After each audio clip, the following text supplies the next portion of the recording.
Ok, lep pozdrav vsem skupaj, hvala, ker ste prišli, torej pozdrav vsem skupaj in vsakomur posebej, tako kot vedno. In tako kot vedno, samo en kratek nagovor z moje strani. In sicer tako, no, maja meseca, torej zdaj, bo 23 let, odkar se ukvarjam z novinarstvom. Nekaj malega več tudi z aktivizmom in drugimi oblikami družbene angažiranosti in tako naprej. In če jaz pogledam pač svoje življenje za nazaj, jaz ne vidim kariere na nek način kot takšne, kot bi se to dalo reči, ampak vidim neko življenjsko pot, ki je bila in je in bo prepletena z različnimi izkušnjami in dogodivščinami, torej avanturami vseh vrst in tako naprej. Kar nekako smatram, da je še najbolj pomembno ali pa zagotovo spada med najbolj pomembne stvari na tej življenjski poti, so ljudje, ki sem jih srečal na njej in jih še vedno srečujem. Smatram, da se bogastvo lahko meri v različnih rečeh, ali materialnih ali pa tistih drugih. In meni so vse te druge veliko bližje in boljše od samih materialnih nekih dobrin. Ljudi, ki sem jih spoznal in se od njih učil in so me marsičesa naučili, smatram za tisto največje bogatstvo, ki ga imam v življenju. To so ta poznanstva, ta zavezništva, ta prijateljstva in tako naprej. Številne ljudi take sem že gostil v Slovenskem mladinskem gledališču v okviru Dežele pridnih. Številni drugi so razkropljeni po vsem svetu in tako dalje. To, kar so mene ti ljudje vsi po vrsti učili ali pa sem se učil prek njih, je recimo sam smisel dobronamernosti, dobrosrčnosti, zakaj to ni samo poza, zakaj je treba v to verjeti, zakaj je treba delovati v skladu s tem. Preko njih sem se naučil ponižnosti, pa ne tiste ponižnosti v smislu klečeplazenja pred komerkoli ali čemorkoli, ampak ponižnosti v smislu zavedanja, da si ti s svojimi lastnimi dobrimi nameni, s svojo lastno dobrosrčnostjo in nekimi prizadevanji samo majhen del zelo širših prizadevanj za nek boljši svet. In ena od glavnih stvari, ki so me naučili vsi ti ljudje, je pač ta, da ena od stvari, ki so zelo pomembne, ukolikor si prizadevamo za dobre stvari okrog nas, so zavezništva. Jaz sem na začetku svojih aktivističnih dni oziroma let bil član različnih skupin in tako naprej in tako dalje. Ne član s člansko izkaznico, ampak recimo pripadnik. Ampak sem dokaj hitro dojel, da so mnoge od teh skupin pravzaprav zelo zaprte vase. Kdor se ne strinja s to glavno dogmo, je vsaj nasprotnik in tako naprej. Pa tu ne govorimo, ali podpiraš fašizem ali ne, govorimo o minornih, obskurnih, nepomembnih v osnovi ideoloških razlikah ali karkoli. Zavezništva so zelo pomembna, so pomembna v mojem novinarskem delu, so pomembna v naših prizadevanjih nasploh. In ena od oseb, ki me je to definitivno naučila in sem se prek nje to naučil, je Ana Jug, ki je zanimiva v številnih pogledih. Midva deliva številne lastnosti, ki naju družijo in sva zaradi njih postala tudi prijatelja. Poleg vseh omenjenih, oba rada potujeva, sva razgledana tudi zaradi tega in tako naprej in si skupaj ne vidiva se dostikrat, ampak ko pa smo skupaj, imam pa občutek, da vsaka sekunda šteje in to so ti lepi občutki in potem prepoznaš prijateljstva. Marsikaj bi še povedal, pa bom tekom pogovora. Ana, hvala ti, ker si danes z nami, ker si se odzvala, da si gostja. Mi se bomo seveda tukaj pogovarjali o tem, poslušali jo bomo, ko nam bo pripovedovala, kako se je naša družba spreminjala skozi njene izkušnje, skozi njena opažanja in skozi njene oči. Govorila nam bo kot pravnica, kot upokojena odvetnica, ampak tudi kot dobrodelna delavka oziroma humanitarka.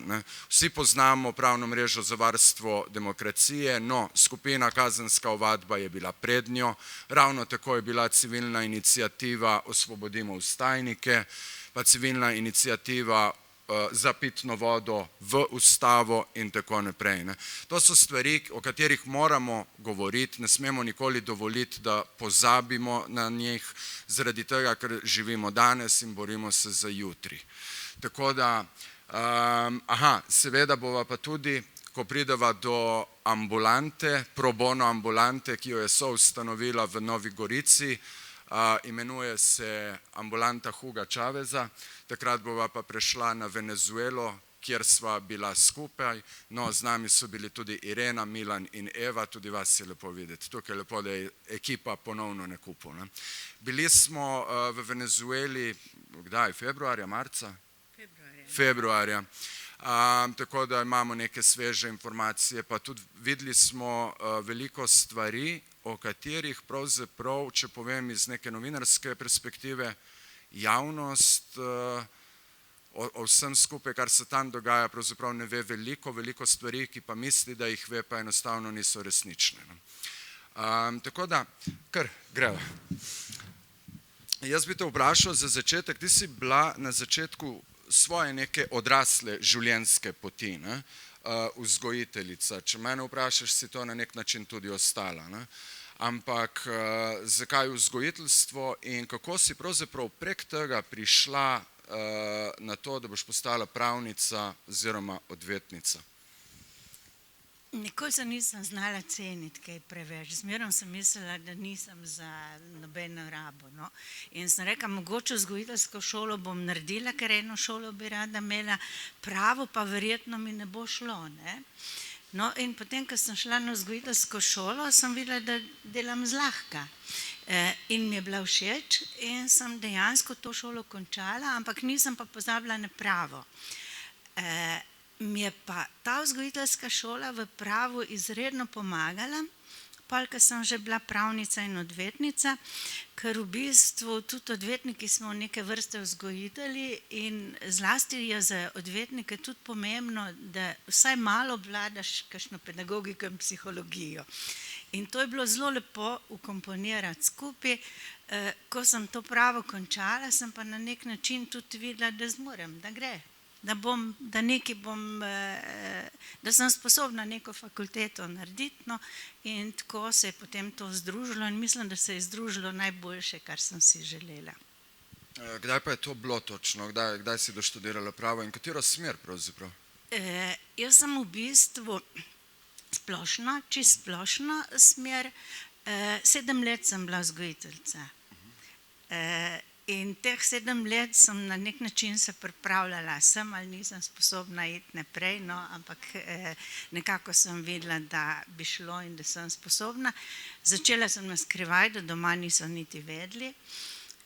In ko sem prišla s prvim najtežjim izpitom domov, sem rekla, da sem bila službeno v Ljubljani, no, je moj mož rekel, takrat sem bila že poročena, je moj mož rekel, a si naredila izpit?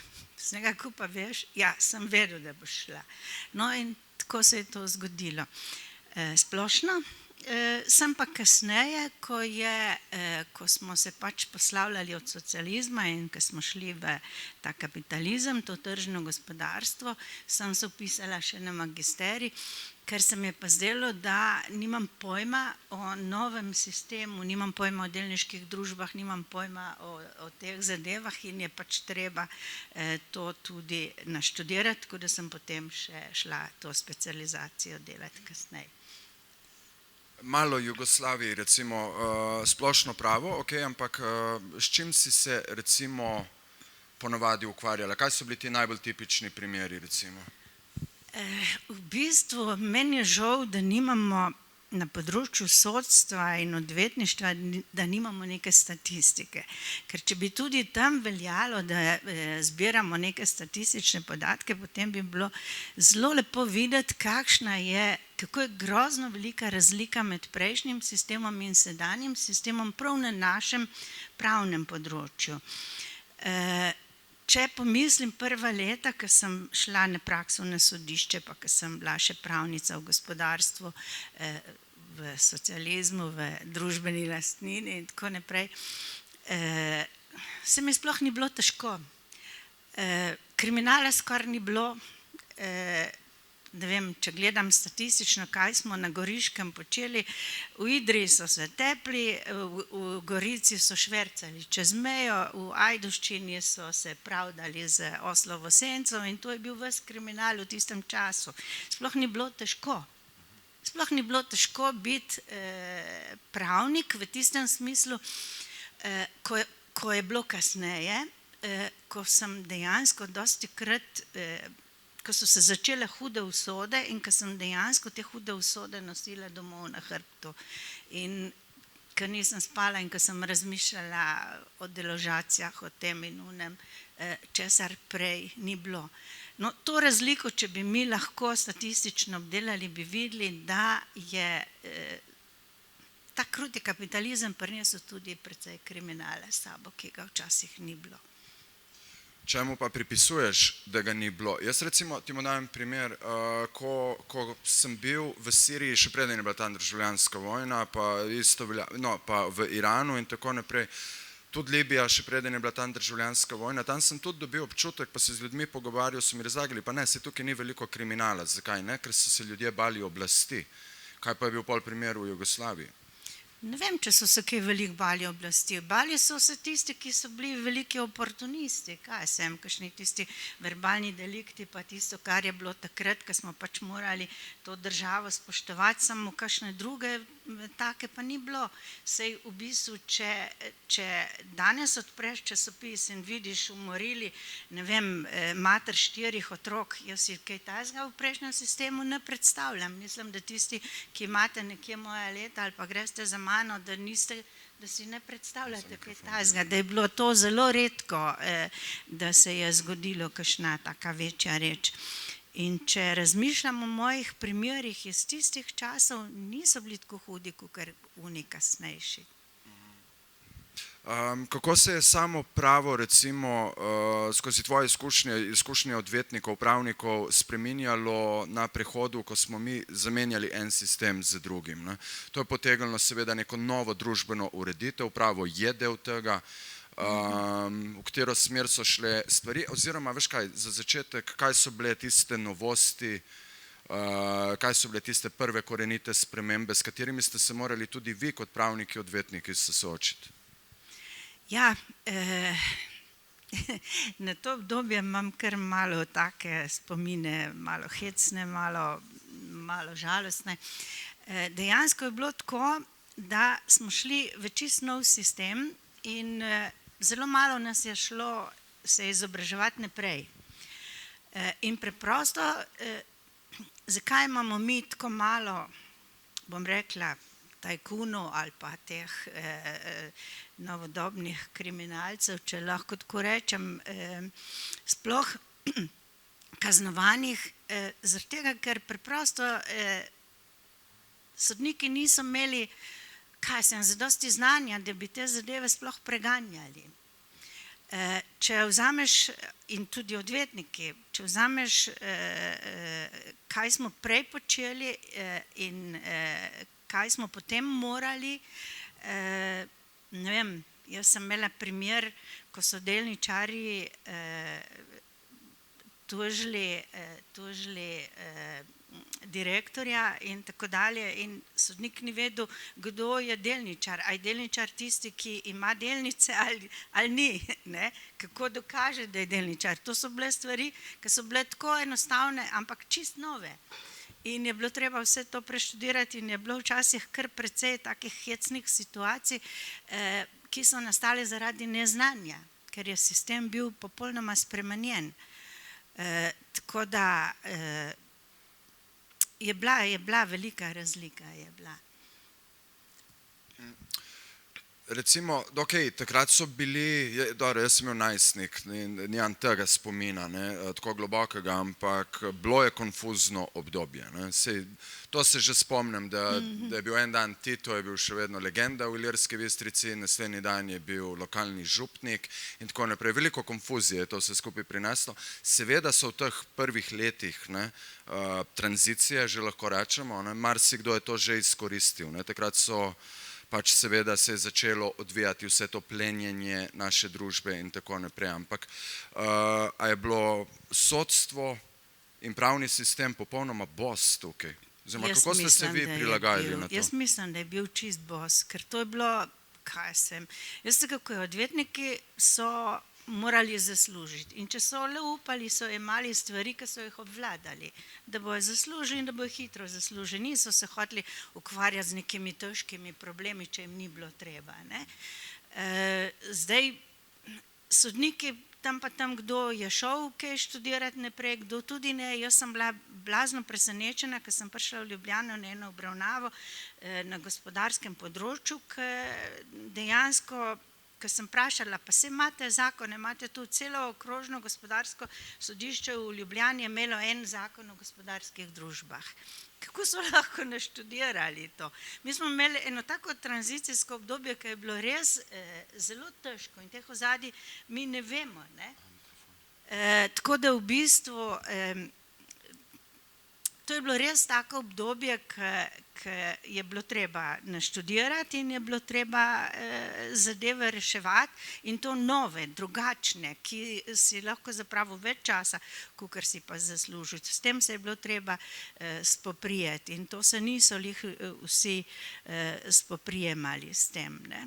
Tako da je pa res, družbeni pravobranilci so takrat še, če se spomnite, družbeni pravobranilci samoupravljanja naj bi bedeli nad premoženjem države in dejansko so bili tudi oni zelo razočarani. Tisto obdobje tranzicijsko, ne vem, mi smo cirka 500 tajkunov, preko 500 tajkunov, tisti, ki so divje privatizirali podjetja, so bili obtožni predlogi, so bili dani na policijo, na sodišče, so bili preganjani in od tega so jih procesirali približno 50, od 500 obtožnih predlogov 50 in v bistvu približno 10 je nekako dočakalo neko kazen, pa še pri tistih so bili dejansko postopki zastarani. In iz tistega obdobja imamo mi v bistvu skoraj 70 milijard, če gledamo podatke, ki so jih pač raziskovali tisti, ki se s tem ukvarjajo, imamo skoraj 70 milijard denarja v davčnih oazah, to je vse iz tranzicijskega obdobja. Potem v samostojni Sloveniji, skratka, ko se je vse to začelo, tvoj magisterij je bil, če sem prav razumel, gospodarsko pravo. Ja. In v bistvu zakaj? Ti si to takoj začutila, da je potrebno iti v gospodarsko pravo? Zakaj? Kaj je bil tvoj motiv v bistvu? Moj motiv je bil v bistvu ta, da na tem področju nismo imeli znanja. Na tem področju nismo imeli znanja in jaz sem hotela več znati, več vedeti, da bi pač reševala te probleme. Je pa to tudi obdobje, ko smo se začeli kar precej ločevati. Eni odvetniki smo se postavili na stran, bom rekla, šibkejšega sloja ali pa tistih, ki smo še bili za pravico, drugi so se postavili na drugo stran in so pomagali tajkunom krasti. Tako da to se je začela prva delitev med nami, med odvetniki, v tem smislu, kar se tajkunstva tiče. Kar se tiče pa ostalih ljudi, zlasti socialno šibkejših, je pa spet bilo tako, da so se eni postavili na stran bogatih, drugi na stran revnih, eni smo deložacijo reševali in podobno, drugi so bili na drugi strani. Res je bilo hudo tranzicijsko obdobje in vse nas je začelo ločevati. Gospodarstvo pa, se pravim, je bilo tisto, ki je bilo drugačno, ki je bilo prvo drugačno in ki je bilo treba ga obvladati. Ker če računate, mi smo imeli, jaz se dostikrat spomnim, ko smo imeli, mogoče se kdo od vas še spomni, ko smo imeli zbore delavcev in ko smo obravnavali zaključne račune. Uspešno podjetje v socializmu je bilo tisto, ki ni imelo profita, ker mi profita nismo poznali. Tisto, ki je imelo velik sklad skupne porabe za stanovanja, za ozimnice, za stanovanjske kredite in za letovanja in počitniške kapacitete. Tisto podjetje je bilo uspešno, če se spomnite tega. Ne. Potem je pa bilo takoj uspešno, v novem sistemu uspešno tisto podjetje, ki je imelo profit nič drugega. Za delavce ni več nobeden skrbel. Pomagaj mi sam razumeti, kako hitro se je ta sprememba zgodila. Govorimo tle o koliko letih? To je bilo čez noč. To je bilo čez noč. To je bilo skoraj čez noč in v bistvu jaz mislim, da je bilo, zdaj, ko razmišljam, mislim, da je bilo to prej na tihem planirano. Tako da je lepo čez noč padlo. Jaz sem čakala, kdaj bo tisti referendum za spremembo družbenega sistema, ker meni se je zdelo, če gremo iz neke družbene ureditve, samoupravljanja v nek kapitalistični sistem, ki je čist drugi, da bomo imeli nek referendum, samo ga ni bilo. Nismo nič, so nas žene čez vodo peljali. Ne? Kdaj pa ne bi sploh bil ta referendum? Kdaj se o njem govorilo, ker tega se pa jaz ne spomnim? Nikoli se ni govorilo nič o tem referendumu, ampak smo lepo spremenili ustavo in smo se osamosvojili in v bistvu skozi te akte naj bi odločali tudi o tem, da gremo pač nazaj v kapitalistični sistem. Nikjer se nismo o tem odločali. Jaz sem potem še včasih na kakem skupu tiste politike z tistega časovnega obdobja vprašala, zakaj so to naredili, ne? In nisem dobila odgovora. Jaz mislim, da smo vsi glasovali za samostojno Slovenijo, a se kdo spomni, da je kak referendum bil za kakšno, ni bilo nič, ne. To so nas lepo okrog prinesli. Kaj so bili ti največji primeri, ki si jih imela zaradi vseh stvari, ki so šle v družbi na slabše, ne? Ko je bilo treba ščititi bodi si oropane ali delavce, kasneje delničarje in tako naprej? Teh primerov je bilo toliko, da sem bila včasih prav zmučena. Se pravim, prejšnje obdobje je bilo dosti lažje zame, kakor zdaj to. Kar precej je bilo. Dostikrat je bilo tako, da so po podjetjih te certifikate, ki smo dobili, so hoteli čim bolj znižati njihovo vrednost, da bi sem propadli in da bi se ne izplačali. Potem sem imela kakšnega klienta, ki je v podjetje vložil tudi svoja sredstva, ker je svoje podjetje tam, kjer je prej delal družbeno, ker je mislil, da je to dobra investicija in da bo uspešno delal naprej, pa se je največkrat ta podjetja čisto siromašilo in prodalo. To je bilo en problem. Zelo velik problem sem videla Hit sem zastopala preko 200 delavcev, so jim kar tako čez noč delnice pobrali, da ne govorimo, kako je na kakšen način tiste interne delnice, ki so imeli, ne, ko češ, da je na Hitu se dogajal kriminal in da morajo to pobrati, delavci niso izvajali kriminala, kriminal je bil izvajan v upravi. Tako da in so pobrali tudi delavcem te delnice.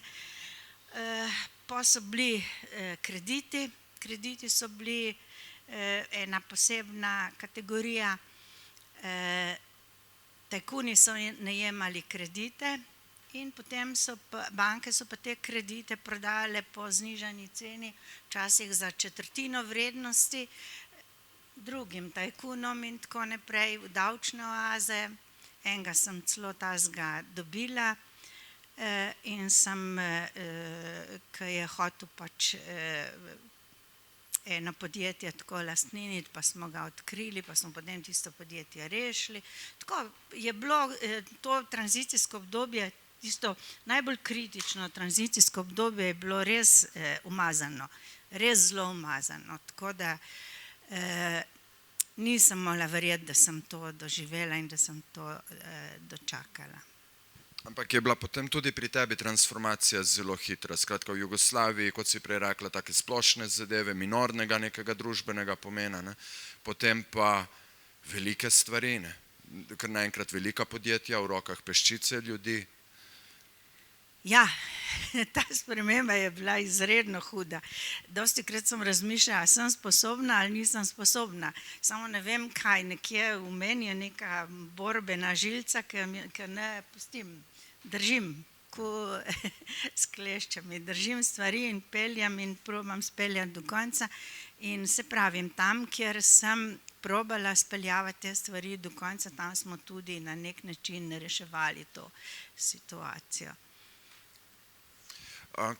Poslušal sem en intervju, ki si ga dala leta 2020, v katerem si razlagala, da je bil tvoj oče velik predan socialist, ampak tako iskren in da je vedno stremel k temu, da bi pomagal. Temu vzoru si potem sledila tudi ti. Tako da razumem, da je to nekje v tvojih genih, da rečem tako. Ampak kje so recimo prav korenine tvoje lastne dobrodelnosti, dobrodelnega dela? A je to nekaj, kar je prišlo skozi čas, se skristaliziralo, more biti v tranziciji, ko si videla, da se družbene krivice pravzaprav dogajajo na zelo širokem področju, ali kako je to šlo? Se ne vem, v glavnem jaz v prejšnjem sistemu nisem bila čist nič dobrodelna, to mi moji otroci že učitajo, prej pa nisi hotela nobenemu nič dati. Ne, ker se mi je zdelo, da če hočeš dobiti službo, jo lahko dobiš. Jaz sem potem ratala dobrodelna v tem sistemu, ne vem, tako je ratalo. In v tem sistemu sem morala potem kar začeti precej pomagati na vseh področjih. Ne vem, ko sem imela deložacijo mladoletnega otroka z očetom, zato ker je mama dobila ljubimca, to je bilo za znoreti. To je bilo težko prenašati. No, tako da na nek način je ta sistem zdaj bil tisti, ali pa ko sem imela, ne vem, slepi par, mož in žena, ki jih je en tajkun okoli prinesel, da sem mu podpisala jamstvo za kredit, to rataš dobrodelen in besen verjetno v teh zadevah. Ne. Je pa tako, jaz mislim, no, da to moje uporništvo je čist po mojem očetu tudi. On je bil rudar in je bil med prvimi uporniki, se veste, prvi štrajk po vojni je bil v Trbovljah. In jaz sem bila takrat tako grozno ponosna na njega, da sem še zdaj.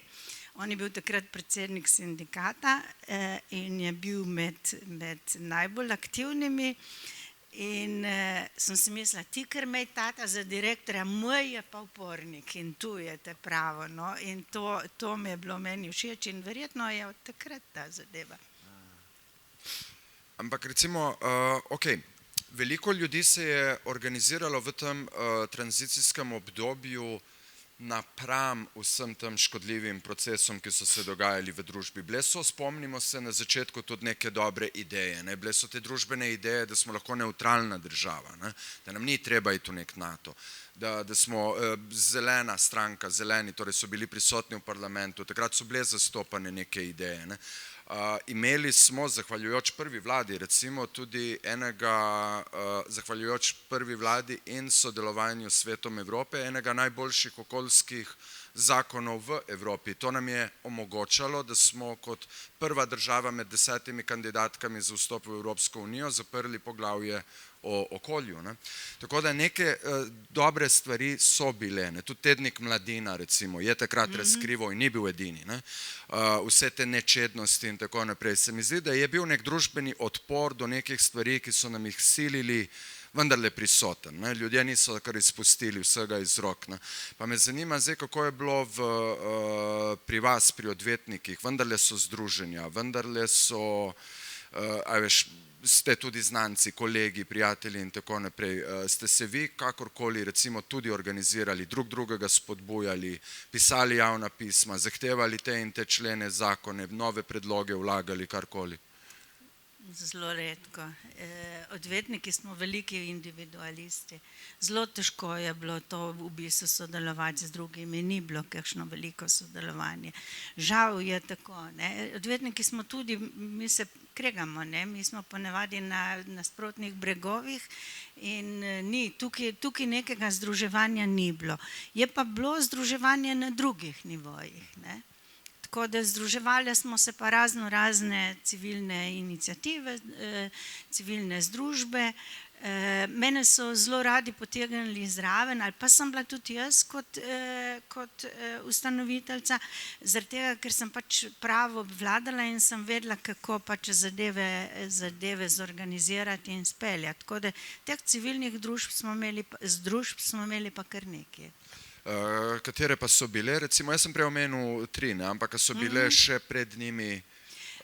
Začeli smo s to skupino Kazenska ovadba, tudi na različne načine smo se organizirali. V začetku, ne vem, Primorci smo ustanavljali puntarje in tako, da smo na nek način smo probali pač reševati situacijo, kot je, ker jaz zmeraj pravim tako, če bi vsi sedeli samo doma na kavču in televizijo gledali, bi bil še zmeraj sužen lastniški sistem, ne bi se nič spremenilo.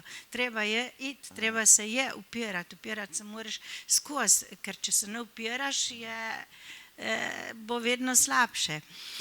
Tako da ena od prvih skupin je bila ta skupina Kazenska ovadba.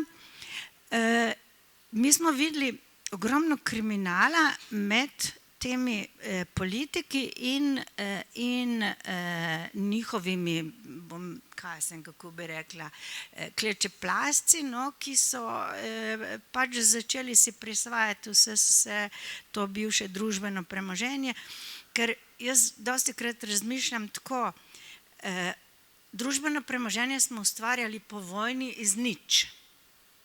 Ne?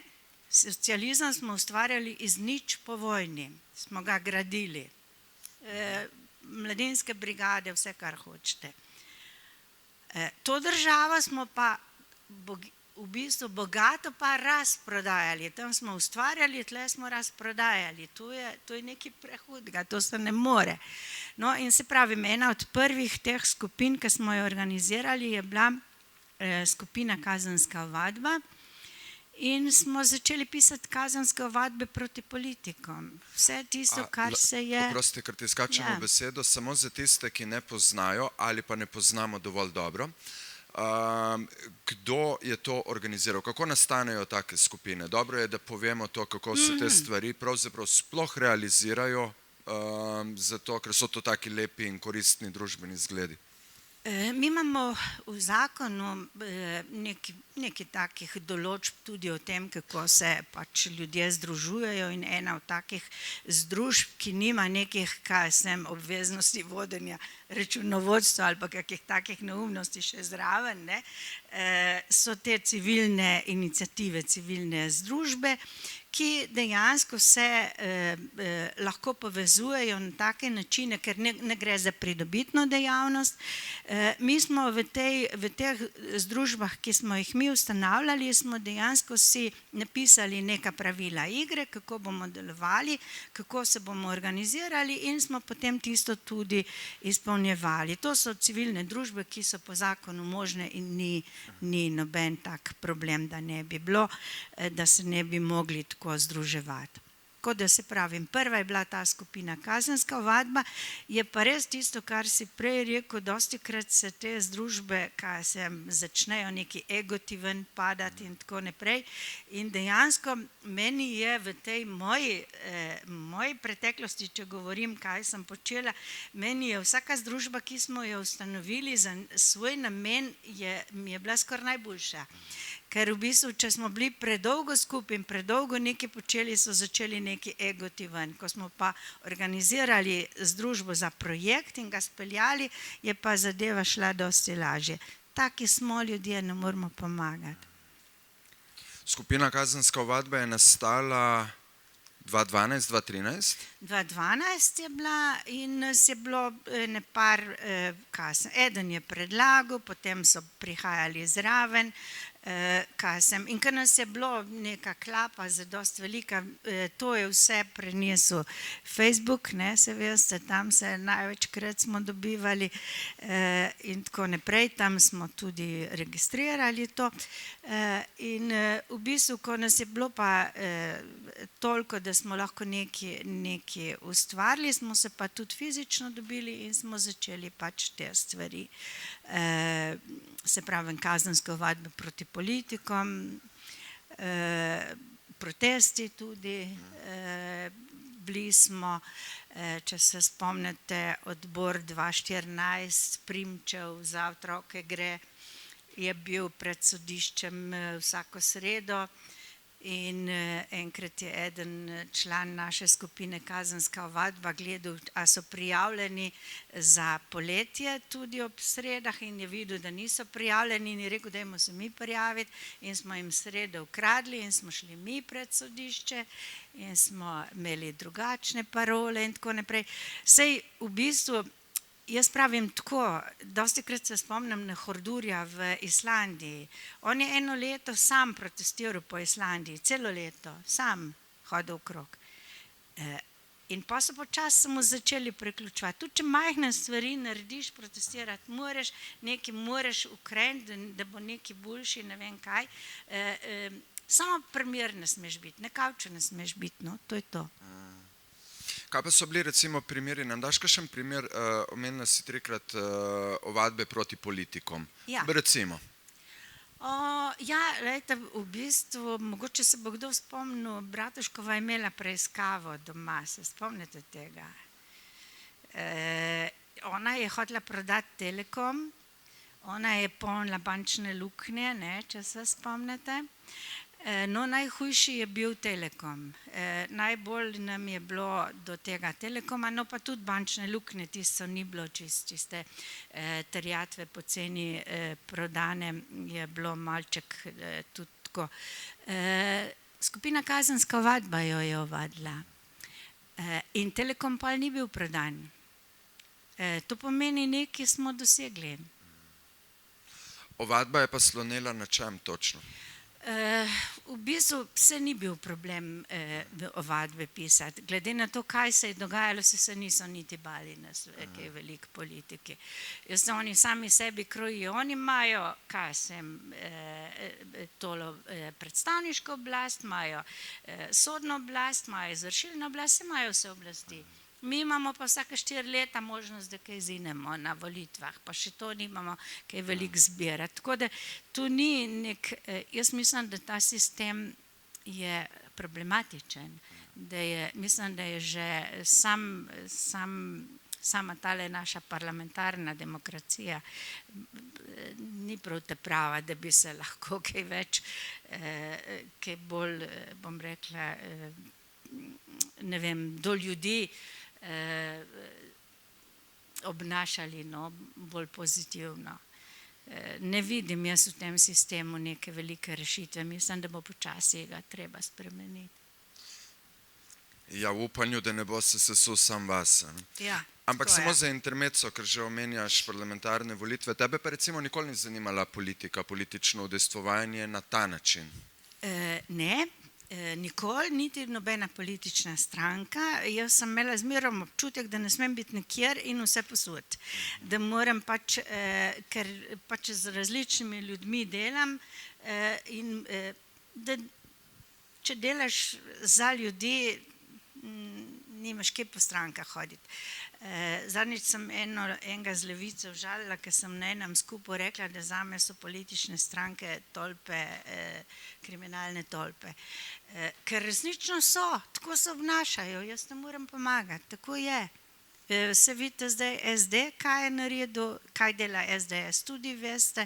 Edini, ki še, ne vem, malo dvomimo, da ni lih čisto skorumpiran, je Levica, pa je pa že skoraj konec. Se veste, kam so šli oni kamioni z maskami, pa take stvari, ne? Pa se, kako gledaš na to, bo se vrnila nazaj k letu 2012, 2013, veliko imamo še zapovedati, ampak ne morem, da ne bi že zdaj vprašal. Tako je, jaz spremljam veliko hrvaške medije, med drugimi regionalnimi, ne, in opažam tam, da tam grejo politiki v zapor, tudi iz HDZ-ja, mislim, tudi če na koncu morda niso obsojeni, pa marsikateri med njimi so bili zelo vplivni HDZ-evci, Damir Polančec je bil zelo vpliven HDZ-evec, so ga zaprli pred 10-15 leti in tako naprej. Pred kratkim HDZ-evo vodilno figuro, osebo v Kninu, Kninska kraljica, ji vsi govorijo in tako naprej. Skratka, tam, kaj je bil ta Bandić, Milan Bandić, župan Zagreba, on je bil v Remetincu, to je ta njihov zapor, je bil tam en mesec v preiskovalnem zaporu in tako naprej. Grejo dejansko v zapor, grejo tudi iz drugih strank in tako naprej. A je ta država idealna? Zdaj zaradi tega ni. Seveda, da ne. In tam se tudi dogajajo neke grde spremembe in tako naprej. Ampak jaz ne morem verjeti, ko gledam Hrvaško in ko gledam, da grejo neki tajkuni, neki politiki vendarle v zapor, da ta DORH in USKOK in PNUSKOK, skratka te institucije, ki naj bi ščitile državo z tega pravnega, kriminalističnega, torej policijskega vidika, dejansko nekako delujejo. Pri nas v zapor se ne gre. Dobro, bil je Janša, ampak je na koncu to stvar pripeljal do Ustavnega sodišča, da ti, če vprašaš večino ljudi, bodo rekli, da je bil oproščen, ne pa da je primer zastaral. In ni veliko stvari, tudi te maske, ki si jih omenila, ravno to me je zdaj počgalo, da to rečem in te to vprašam. Kako ti gledaš na to, da pri nas enostavno ljudje, veš, vedno se trese Triglav, na koncu se rodi neka pišljiva miš. Nikoli ni nič, skoraj da nikoli ni nič. Kako gledaš na to? Kako je to pravzaprav mogoče? Ja, kot pravnica sem zelo prizadeta zaradi tega. Tista sodnica, ki je sodila Janši, je šla ven, se veste, iz države. Tisti, ki je na drugi stopnji tudi potrdil njegovo krivdo, je šel v penzijo in tako naprej.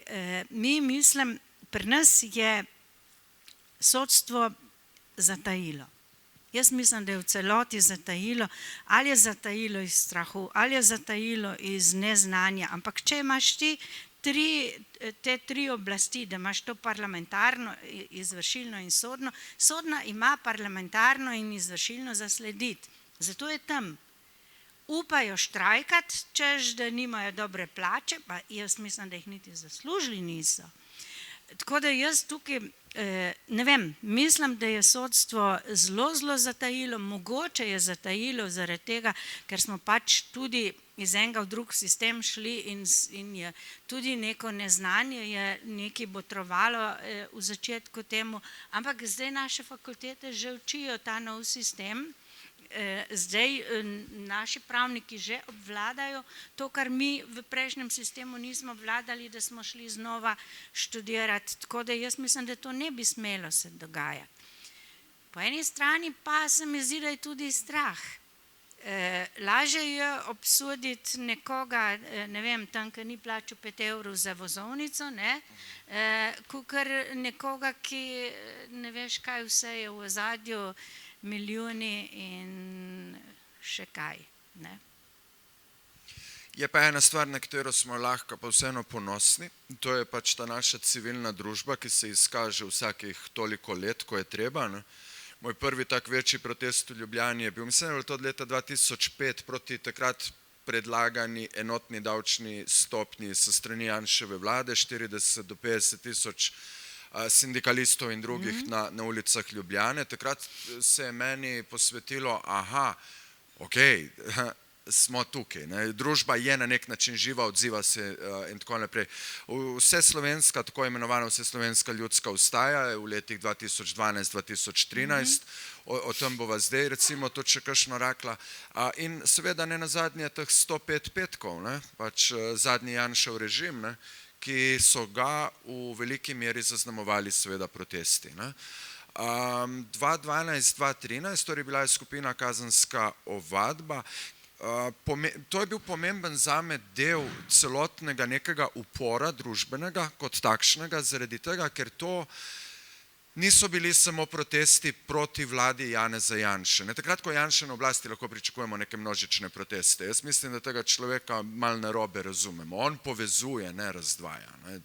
Odvisno samo, kako gledaš na situacijo in kaj iz te situacije, v katero smo potisnjeni, hočeš. Kaj hočeš dobiti ven. Lahko se pritožujemo, lahko pa res dojamemo, da ne, v bistvu lahko gledamo z drugega zornega kota. Ne? Ker to ni bil pa samo protest, oziroma ta upor, ta ustaja ni bila samo proti Janši, je bila v enakovredni meri, predvsem na začetku tudi proti Jankoviću. Takrat je bilo, eden od vodilnih motivov je bil, da imamo dovolj te korupcije. Da imamo res dovolj te korupcije in tega sistema, ki nekako hrani samega sebe in vmes žre nas. Tako da marsikaj je takrat nastajalo, a je iz tega časa tudi ta čezvesoljska zombi cerkev blaženega zvonjenja. Jaz sem prav rekel, bravo. Je iz tega časa je, ne? Kaj ste pa, samo da osvežimo, verjamem, da poznamo, ampak da se vseeno spomnimo, mogoče tudi za tiste, ki naj jo gledajo prek posnetka, pa ne poznajo. Kako ste prišli na to idejo, kaj to pravzaprav je bilo in še vedno je? Ja, jaz se spomnim, da smo bili pred parlamentom z zvonci in z ponvami in v bistvu naj bi zvonili, da vsemu slabemu odzvoni in naj bi ropotali, da se sliši, kaj je slabo. Ne? En tak moto je bil.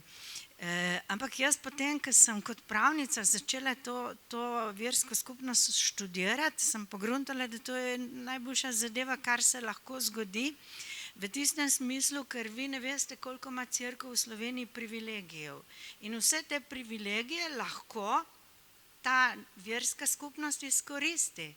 In smo jih tudi vse te privilegije mi izkoriščali, ker če bi jih mi ne izkoriščali... Mikrofon, prosim. Ja, spet pozabljam. Vse te privilegije smo lahko izkoriščali in v bistvu ostale verske skupnosti nam niso upale očitati, ker če bi nam očitale, bi očitale sami sebi. Tako da jaz, ko sem šla gledati zakon o verskih skupnostih, jaz nisem mogla verjeti, kaj vse ta država omogoča drugim verskim skupnostim. No in dejansko smo skozi versko skupnost potem lahko marsikaj speljali. Ena od teh stvari je bila ta pro bono ambulanta tudi v Novi Gorici. Sicer smo imeli veliko problemov, ne, ampak tako. Ostale verske skupnosti se niso lotile nas, ampak so se lotile Ministrstva za kulturo, ki nam je status dalo. Mi smo bili takrat, mislim, da 5. od 40 verskih skupnosti, smo bili 5. po številu vernikov in rekli smo, da verujemo v dobro. Zakaj ne bi verovali v dobro? Eni verujejo v, ne vem, take in drugačne duhove, nedolžne device in tako dalje. Mi smo verovali v dobro in smo tudi delali dobro. In s tem, ko smo delali dobro, smo tudi kazali drugim verskim skupnostim, da se to da in da ni treba, da nekaj govoriš, drugo delaš. In dejansko skozi to versko skupnost smo speljali marsikakšen tak projekt, ki ga sicer ne bi ali pa bi ga z dosti večjimi stroški. Je pa res, kaj sem, jaz verujem v dobro, jaz sem vernica. Verujem v dobro, da dobro se z dobrim vrača in to se meni v življenju dokazuje skozi, ker nekaj dobrega naredim, pa dobim vrnjeno, če ne prej slej. In tako da to je lih tako ena vera, ker jaz pravim tako, dobro se z dobrim vrača, slabo na slabo so pa vojne. Tako da je za verovati v dobro. Ampak, če se prav spomnim, pa kar popravim, če se slučajno motim, če si nisem dobro zapomnil, a ni bila ena od teh stvari tudi ta, pač, da se res glasno ropota, ampak ti policija ne more napisati kazni zaradi tega, ker gre za verski obred? Ja, mi smo v svoje akte napisali, da imamo verske obrede pred hramom korupcije. No in v bistvu mi nismo nič povedali, kje je hram korupcije.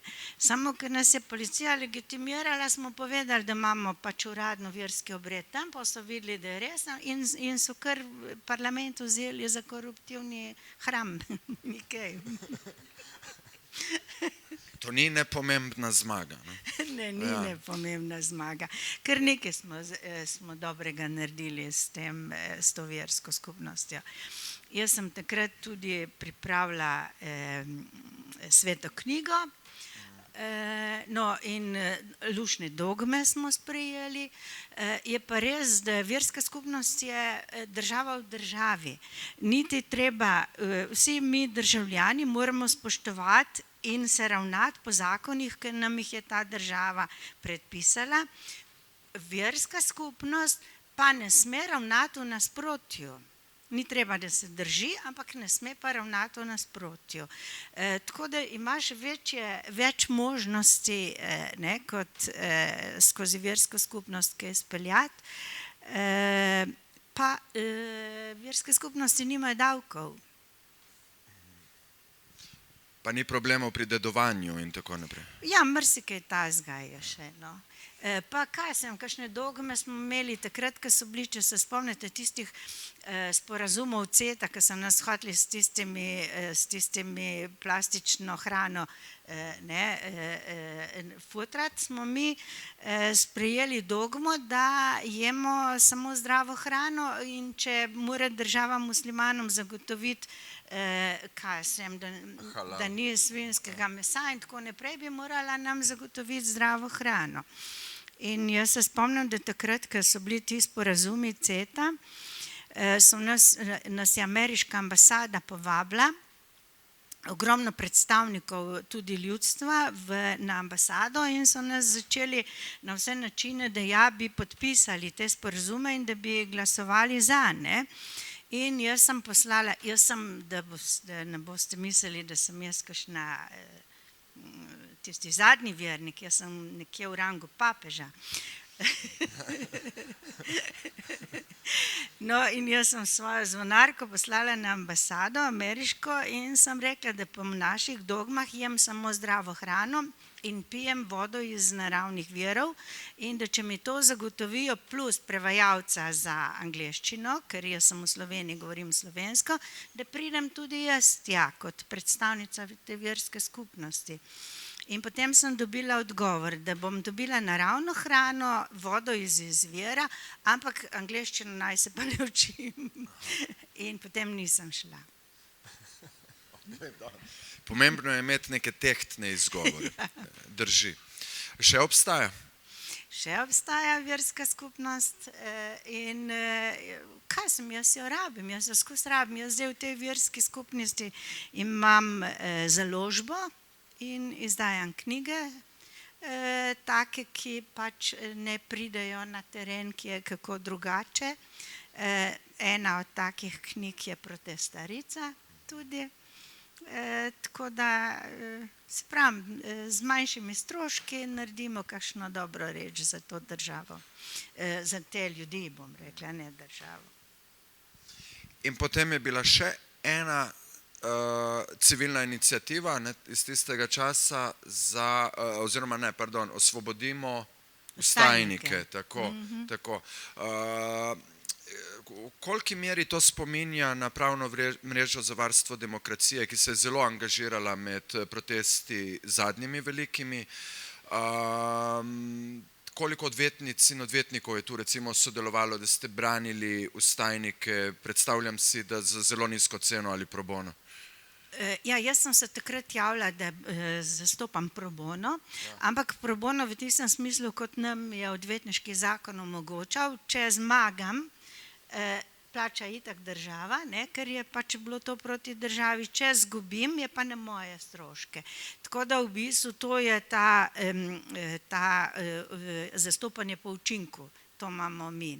Če zmagam, je pač nasprotna stranka, če zgubim, je na moje stroške. Tako sem jaz zastopala, ker bi bilo neumno v bistvu proti državi zastopati in da bi jaz še državo zastopala, če država zgubi. Tako da smo potem s tistimi sredstvi si kaj drugega pomagali.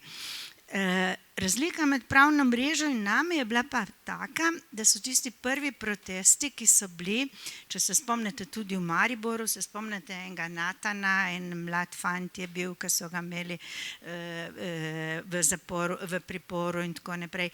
Tam so bili so zelo grdo delali z protestniki in v bistvu oni so od policije naprej nekako, to je bilo nekaj novega v tej državi in preprosto danes se nas bolj bojijo. Takrat je pa bilo kar grda zadeva, no. Pa tudi, tudi mi smo metali kocke, tako da je tudi do tega prišlo. No, in v bistvu je bilo kar nekaj malo težjih procesov v Mariboru. To je bilo takrat, ko je s Kanglerjem se je začelo, če se kdo kaj spomni tega. Je pa Maribor tudi imel, na teh protestih je imel vse posod kamere in so vse posneli tudi protestnike, tako da so imeli na sodišču, smo gledali tiste robokope in tiste kocke, ki so leteli in tiste vstajnike, ki so jih po tleh vlačili in tako naprej. Tako da je bilo kar malo težko in tam je bilo več procesov, kot je zdaj bilo v pravni mreži. Pravna mreža je v bistvu imela malček drugačno delo, kot smo ga imeli mi, no, ampak v bistvu se pravim, eno in drugo je odlično in je prav, da se pomaga in je prav, da se nekaj na tem področju naredi in je prav, da imamo vsaj to možnost protestiranja, da le niso nam vse pravice kratene, ker če me kot pravnica vprašaš, če naredim rezime predpisov, z vsakim predpisom imamo kakšno pravico manj, pa kakšno kazen več. To je prav to, kar si mi razlagala v Venezueli, ne? Da to naše pravo, kar govorimo o samostojni Sloveniji, ne? Postaja vedno bolj restriktivno, ne? In uvaja vedno več sankcij. Ne? To je dejansko tvoja ugotovitev, če potegneš črto skozi vsa ta leta. Ja. V bistvu je tako, zdaj Venezuela, ki si jo lih omenil, moram vam nekaj povedati. V Venezueli ne poznajo prekrškov. V Venezueli se lahko privežeš v avto, lahko ne, lahko jih je 6 minut, tudi če je avto za 5. V glavnem Venezuela ne pozna prekrškov, ampak če povzročiš nesrečo, si odgovoren in nastradaš po kazenskem postopku in po odškodninskem postopku. Ne? Tako da prekrški so v bistvu bolj neko, bom rekla, polnjenje proračuna ponavadi. No? Ampak in prekrški so dejansko neka deviantna ravnanja, ki nimajo nekih hudih posledic. In če gledam, včasih sem zelo veliko proučevala te prekrške po Evropi pa tako naprej, če gledam, smo rekli, Venezuela jih nima, Evropa jih pa ima, ampak največje kazni v Evropi imamo mi. Mi imamo vedno večje. Prekršek je neznatno nevarno družbeno dejanje in bi moral imeti neko nižjo kazen, ki bi bila bolj opomin. Ampak pri nas so že 1000 evrov, 2000 evrov. Pri nas je to že hujš včasih, če gledaš, kakšne kazni dobijo v kazenskem postopku ali pa pri prekrških so že prekrški hujši. Tudi tukaj ni več nobene, bom rekla, nekega sorazmerja, ki bi moralo biti. Ne. Tako da to je to. Zaradi projekta Varuhinje rek ne morem vprašati, ne veš, da se ukvarjam s temi rekami, podpiramo civilne iniciative in različne druge skupine in posameznice in posameznike, ki se borijo za zaščito naših celinskih voda in pitne vode kot take. Ne? Torej, civilna iniciativa za pitno vodo v ustavo, ne? Kar je pač, da se da v ustavo. Kdaj je to nastalo? To je še ena taka velika stvar, ki jo se splača tukaj omeniti, ki je dokaz, da z neko angažiranostjo, predanostjo in seveda z neko strokovnostjo se da doseči neke rezultate. Meni se zdi, da je bilo 2013, da smo nekaj začeli. Takrat malo sem pozabila. Jaz sem v tistih letih, ki me 3 Nemci osvajajo. Eden je Alzheimer, drugi je Parkins, tretji je Heineken, tega zadnjega imam najrajši, ampak pri vseh zgubiš spomin malo. Ne? Tako da, v glavnem, mislim, da je tam nekje 13 bilo. Bilo je tako, da smo se, sploh se nismo poznali, eden je na Facebooku predlagal, da bi bilo fajn zaščititi vodo v ustavo, drugi je rekel, da bi bilo, da se priključi, pa še tretji in na koncu nas je ratalo enih 12. In v bistvu razmišljali smo te naše Alpe pa izviri, mi bomo, ko bo problem voda, bomo mi dobesedno v Sloveniji bogataši, lahko zaradi nje preživimo, ne? No, in smo šli v to akcijo, da smo ustanovili potem spet to civilno iniciativo. Rekli smo ji Za Slovenijo, za svobodo, in smo tisto za vodo noter v teh besedah poudarjali. In smo začeli pač s tem, medije, zelo smo šli na široko s tem in nekako se mi zdi, da smo presenetili politiko, da smo zelo hitro to naredili, ker veste, da kasneje je politika hotela vodo prodajati, ne, naše plaže pa vse sorte, ampak mi smo bili tako zgodni, da smo jih presenetili, malo prezgodni in se mi zdi, da smo zato s to vodo v ustavo uspeli. V glavnem, ta civilna iniciativa se niti poznala ni. Videli smo se prvič, ko smo prinesli svoj predlog pitno vodo v ustavo v parlament. Trije smo bili tisti, ki smo bili zadolženi, da hodimo okrog po medijih pa da razlagamo, zakaj pitno vodo v ustavo. To je bil en Brane Golubovič, se spomnim, en Dušan Trušnovec in tako naprej. V glavnem, jaz sem na to zelo, zelo ponosna, da imamo pitno vodo v ustavi, ker jo lahko iztožimo do vrhovnega, do ustavnega sodišča, ker kar je v ustavi, mora ustavno sodišče, lahko greš do ustavnega sodišča. In pa v bistvu, ko sem potem sledila, kaj vse si je politika še zmislila, kaj bi še radi s to vodo naredili in ko smo imeli že ta referendum tudi, ne, se mi je zdelo, da smo to, ponosna sem, da smo to naredili. Po drugi strani pa tudi, sva rekla, smo bili v Venezueli, ne, tam smo se na divje kopali, vse posod, vse se spomniš. Sem bila pa v Mehiki, kjer pa domačini sploh niso mogli v morje, ampak samo turisti, ker je bilo vse zagrajeno in so živeli ob morju, v morje niso mogli, ker tam je bila ograja za turiste, ne, za profit. Tako da, to je tu. Ja, jaz se spomnim tega, ko so v Združenih narodih razglabljali, ali je voda, pitna voda, človekova pravica, kar je hotelo ogromno skupin strokovnjakov z celega sveta, ne? Ali je pa pač človekova dobrina, kar so hotele korporacije, ne? Razlika je seveda ta, da z dobrinami se lahko trguje. To je bila ključna razlika, ne? In mislim, da je na koncu obveljalo to, da je dobrina, ne? Tako da zapis vode, pitne vode v ustavo kot temeljne pravice, ustavne pravice, z ustavo zagotovljene pravice, je res čudovita zmaga, ne? Čestitke glede tega, absolutno. Kakšna reč nam je uspela, se veš. Ne, pomembna so zavezništva, to je to, kar sem na začetku poudaril, kar si ti zdaj rekla, recimo, kako ste se vi nekako organizirali okrog ene ideje, ne? Nekako ideja je prva ta, ki je važna. Aktivna si bila tudi med zadnjimi protesti, ne? Tako imenovani kolesarski na začetku, potem petkovi protesti in tako dalje.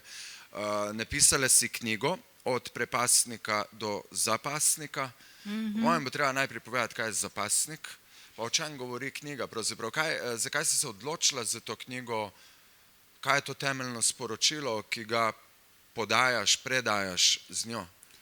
Temeljno sporočilo je, da ne smeš biti doma na kavču, da ne smeš biti kavčar, če češ, da ne bo vsak dan slabše, da pač moraš iti ven, moraš videti krivice, ki se godijo in moraš nekaj narediti. Tudi če narediš toliko, ko je za nohtom črnega, nekaj si naredil in veš, da ne bo pekla pred otroki, pred vnuki in pa še pred kom. To je temeljno sporočilo.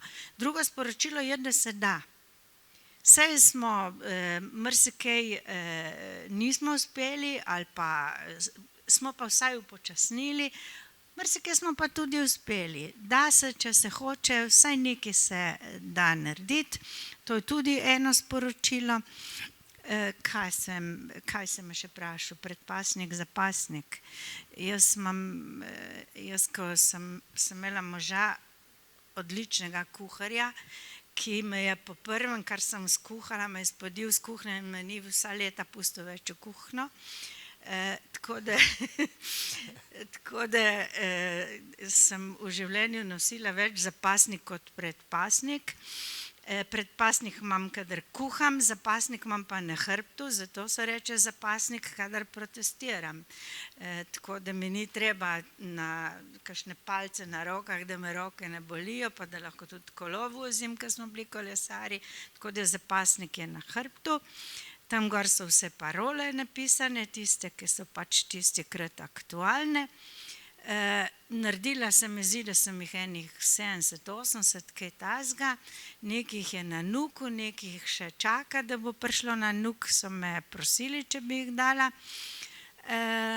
Avtor imena zapasnik je Božidar Slapšak, ki je rekel, zakaj govorimo o predpasniku, če ga nosim zadnji. In pa smo začeli govoriti zapasnik. Tle je en gospod, ki ima zelo širok hrbet, ki je bil odličen panodo, sem mu jaz zapasnika na hrbet vezala.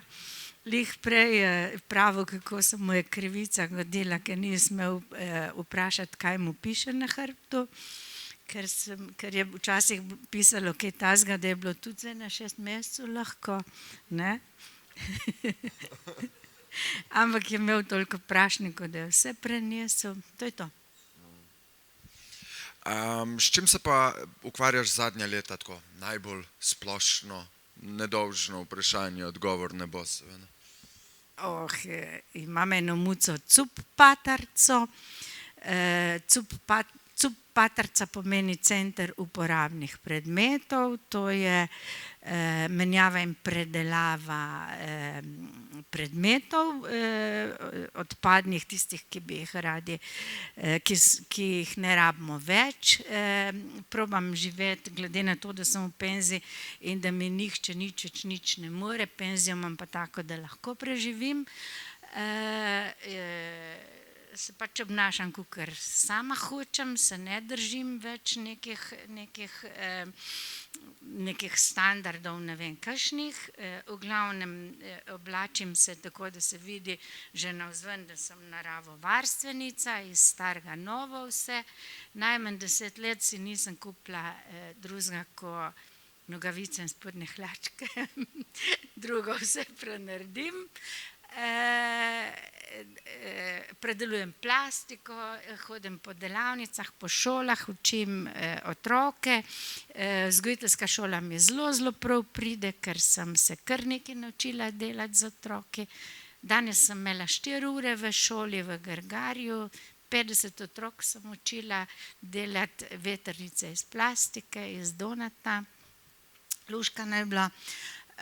Delam, kar mi paše, rada potujem. Delala sem v pro bono ambulanti, tam imamo tudi kar malček težav, ker nas politika malo zajebava, ampak vse bomo rešili. Delam kaj dobrodelno, ker danes je treba delati dobrodelno. Dolgcajt mi ni. Zlasti to moje drugo obdobje odvetniško, ko sem bolj reševala socialne probleme, sem spoznala ogromno zelo fajn ljudi in imam ene par mladih, ki sem jim reševala njihove situacije, ki me redno obiskujejo, pa so nekako moji, ne vem, kako naj rečem, prijatelji. in nekako se čutijo dolžni, da zdaj pa oni name pogledajo, tako da imam kar precej, da nisem osamljena. Glede vnukov sem ena od najbogatejših Slovenk, ki jih imam kar 7.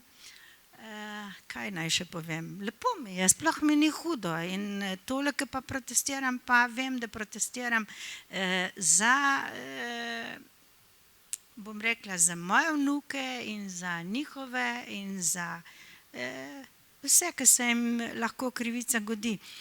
Čeprav jaz razmišljam tako, da imamo samo 2 vrsti ljudi, neumne in pametne.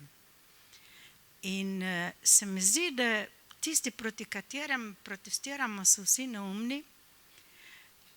Zakaj? Kako lahko ti živiš v svetu, kjer ti je samo denar prvo in osnovno in politika in stolček in sedež, a so ti ljudje sploh kdaj srečni?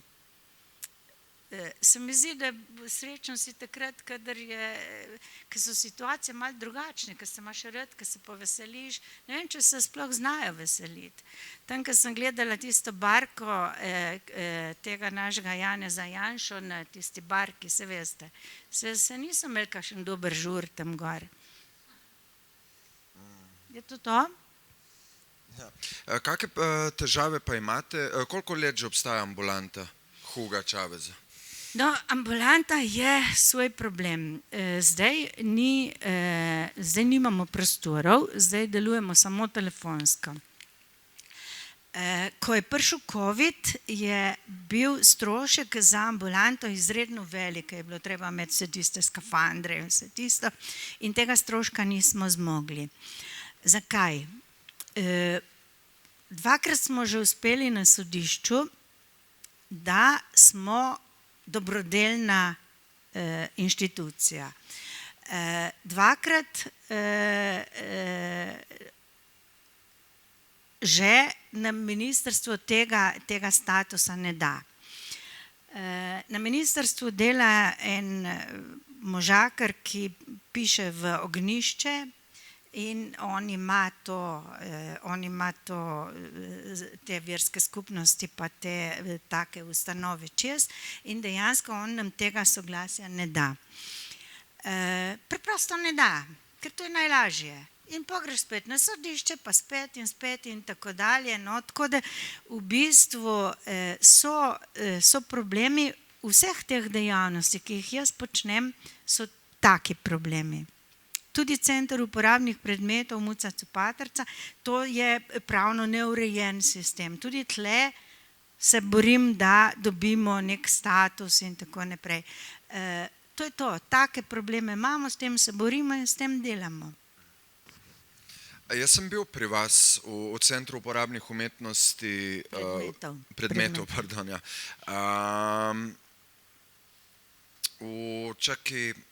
A je prav, je pravilno, če rečem, da je to tudi prodajalna? Tudi prodajalna je, ja. Tam si mi ti povedala, da si nekje prebrala podatek, da imamo mi na svetu zdaj ta trenutek toliko tekstila, da bi lahko oblekli 8 naslednjih generacij. Ne?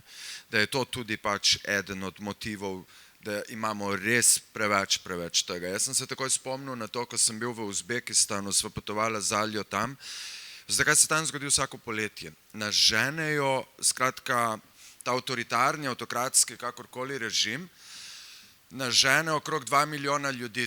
Tukaj se gre za študente, dijake, odrasle ljudi, tudi profesorje, zdravnike tudi in tako naprej. 2 milijona jih mora iti na ta polja bombaža, kjer obirajo ta bombaž v zelo nehumanih okoliščinah, razmerah, so bili zabeleženi tudi primeri smrtnih žrtev zaradi tega. To resnično je suženjsko delo. Ne? To niso omladinske akcije, to je suženjsko delo, ne? Zaradi katerega so recimo Aralsko morje popolnoma izsušili. Ne? To mislim, da je bila Stalinova ideja. Gremo sredi puščave gojiti bombaž, ki potrebuje ogromno vode. Ne? In so seveda reke, ki so nekdaj napajale to Aralsko morje, od katerega je ostalo manj kot 10% pač izsušile. Ne. In to je to, kar je Jean-Jacques Rousseau enkrat zapisal, prav klaplja se, ne, da je poanta pač tega izkoriščanja, to, kar poznamo kot kapitalizem, v tem, da se poseka brezmejne gozdove, kot je zapisal, da se ustvarijo ta polja, na katerih bridkost in beda rasteta skupaj s pridelki. In to je to, kar vidiš v Uzbekistanu. Bi sam še eno stvar tu dodal. Midva sva mislila, ko sva prišla iz Tadžikistana notri v Uzbekistan, da se tukaj dogaja, no vedela sva, da ni vojaška mobilizacija, ampak nisva razumela, zakaj ta avto, ki sva ga najela na meji, prehiteva kolono, ki je morala biti dolga več kot 10 kilometrov. In to je bila kolona avtobusov in to so bili ti delavci. Različni ljudje, skratka, ne, pobrani iz celih skupnosti in tako je to. In ta bombaž, ne, ta tekstilna podjetja si močno prizadevajo, da prikrijejo, da ta bombaž izvira iz Uzbekistana. Tam ga imenujejo belo zlato, to ga še nisem omenil. In iščejo vse možne načine, da nekako sporočajo potrošniškim skupinam, ki jim je sploh mar za to, da ne, ta bombaž ni iz Uzbekistana, ampak so številna preiskovalna novinarska oziroma številna novinarska preiskovanja pokazala, da seveda, da ja. Ne. Tako da moramo seveda razmišljati tudi o teh stvarih, kaj nosimo, kje kupujemo, koliko kupujemo in tako naprej. Ne. In na te stvari je treba opozarjati. Veseli me, da delujete tudi v šolah, vsi skupaj, ki ste v Centru uporabnih predmetov, ker to je ta vzgojiteljska funkcija, ki sem navrgel na začetku, da si to očitno tudi ostala. Ne. Bi ti še kaj v povezavi s tem mora biti dodala? Ja, zelo veliko govorim o tem tekstilu, no, ker to je res eden od drugi onesnaževalec je, ne, po emisijah. Tako da, in zelo veliko imamo tudi na to temo nekih delavnic in zelo z veseljem vam tudi to povem, izredno lepo je delati z otroki in dosti bolj so osveščeni kot stari.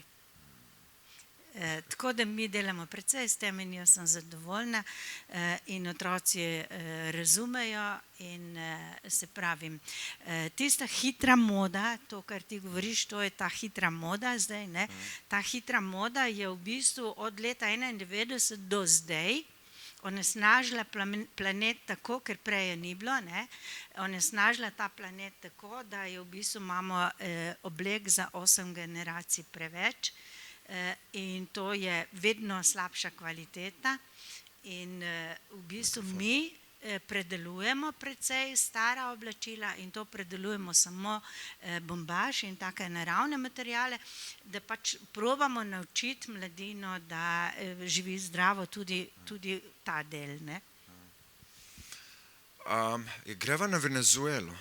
Ja, kaj pa čva, ne? Ok, zakaj se imenuje pro bono ambulanta Hugo Chavez? Je to samo zaradi pač tega, kar Hugo Chavez dejansko poseblja širom sveta, ne? Tudi on sam, ne, se to bolj ko študiram, vidim, da ni to toliko socialistična revolucija za voljo socializma pa pika, to, kar je uvedel v Venezueli, ne? Ampak da je to pravzaprav bolivarska revolucija, ki jo je začel Simon Bolivar, ne? Bolivar, ki se je boril proti Špancem, kot je znano, proti španski kolonialni nadvladi, ne, to je bilo v 19. stoletju. Ne.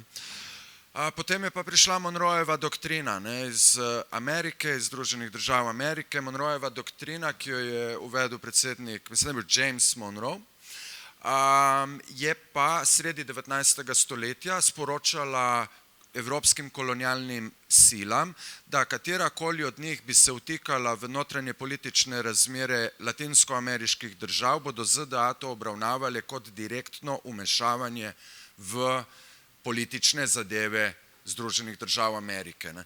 Kam je ta Monroeva doktrina privedla, je seveda popolnoma pričakovano in tudi je bilo že takrat in tudi nam je jasno z vidika spremljanja zgodovine.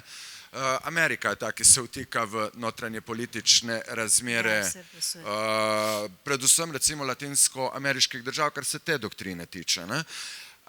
Tako da španski kolonializem nekoč je zamenjal ameriški imperializem, ki je podkrepljen po koncu druge svetovne vojne z neoliberalno kapitalistično agendo. Tako da odgovor na to je seveda socializem. In to je to, kar pravzaprav Hugo Chavez je ves čas tudi poudarjal, da to je bolivarska revolucija. Oni še vedno se borijo proti tujim zavojevalcem, proti tujim imperialistom, novodobnim kolonizatorjem. To je približno tako, si jaz predstavljam, kot če mi na naših prostorih nikoli ne bi opravili bodisi za Avstro-Ogrsko ali Italijo ali kakorkoli. Ta boj je večno upisan v ta njihov DNK. V Venezueli, to jaz podajam samo za istočnico, tle se nadejava, jaz mislim, da vprašanj, ker govoriti o Venezueli, problem je ta, kje se ustaviti. Pa bom sam to dal za istočnico. Jaz sem mislil, da odhajam v neko avtokratsko in avtoritarno državo. Dobro, jaz sem anarhist, zame so vse države avtokratske in avtoritarne in tudi so. Ampak sem mislil, da bom videl nekaj takega, kot je Iran, kot je Sirija, Libija, to, kar sem prej govoril, še preden se je tam začela revolucija, ki je potem se sprevrgla v vojno. Mislil sem, da bom gledal vse povsod plakate oziroma grafite, razne upodobitve bodisi Huga Chaveza, bodisi Madura, Nicolasa Madura, ki je zdaj predsednik in je pravzaprav nek upravitelj, bolj kot predsednik je meni bolj kot nek upravitelj Chavezove zapuščine, v zelo težjih okoliščinah, kot jih je imel Chavez. Ampak ne, to, kar sem videl tam znova in znova, to, kar visi tudi v samem mavzoleju nad grobom Huga Chaveza, so portreti Simona Bolivarja. Bolivarja ali Bolivarja? Ne vem, tudi jaz. Bolivarja. Potem je Bolivar. Skratka, veliko je poslikav, torej govorimo o tem, kar vidiš na ulici, raznih krajev, vključno z pravkar omenjenim mavzolejem in tako naprej, so upodobitve Simona Bolivarja. In velikokrat ne letiš tudi na grafite Furia Bolivariana, kar pomeni, meni so to prevajali kot nek zanos Bolivarjev, ampak mislim, Google mi je nekako razložil, da je to tudi Furia je bes. Torej je ta bes in je ta bes proti tem tujim prekolonizatorjem danes drugačnim vrstam imperialistov. Je on tle naredil piko, pa me zanima, če imaš ti kakšno istočnico za vprašanja ali morebiti so že vprašanja.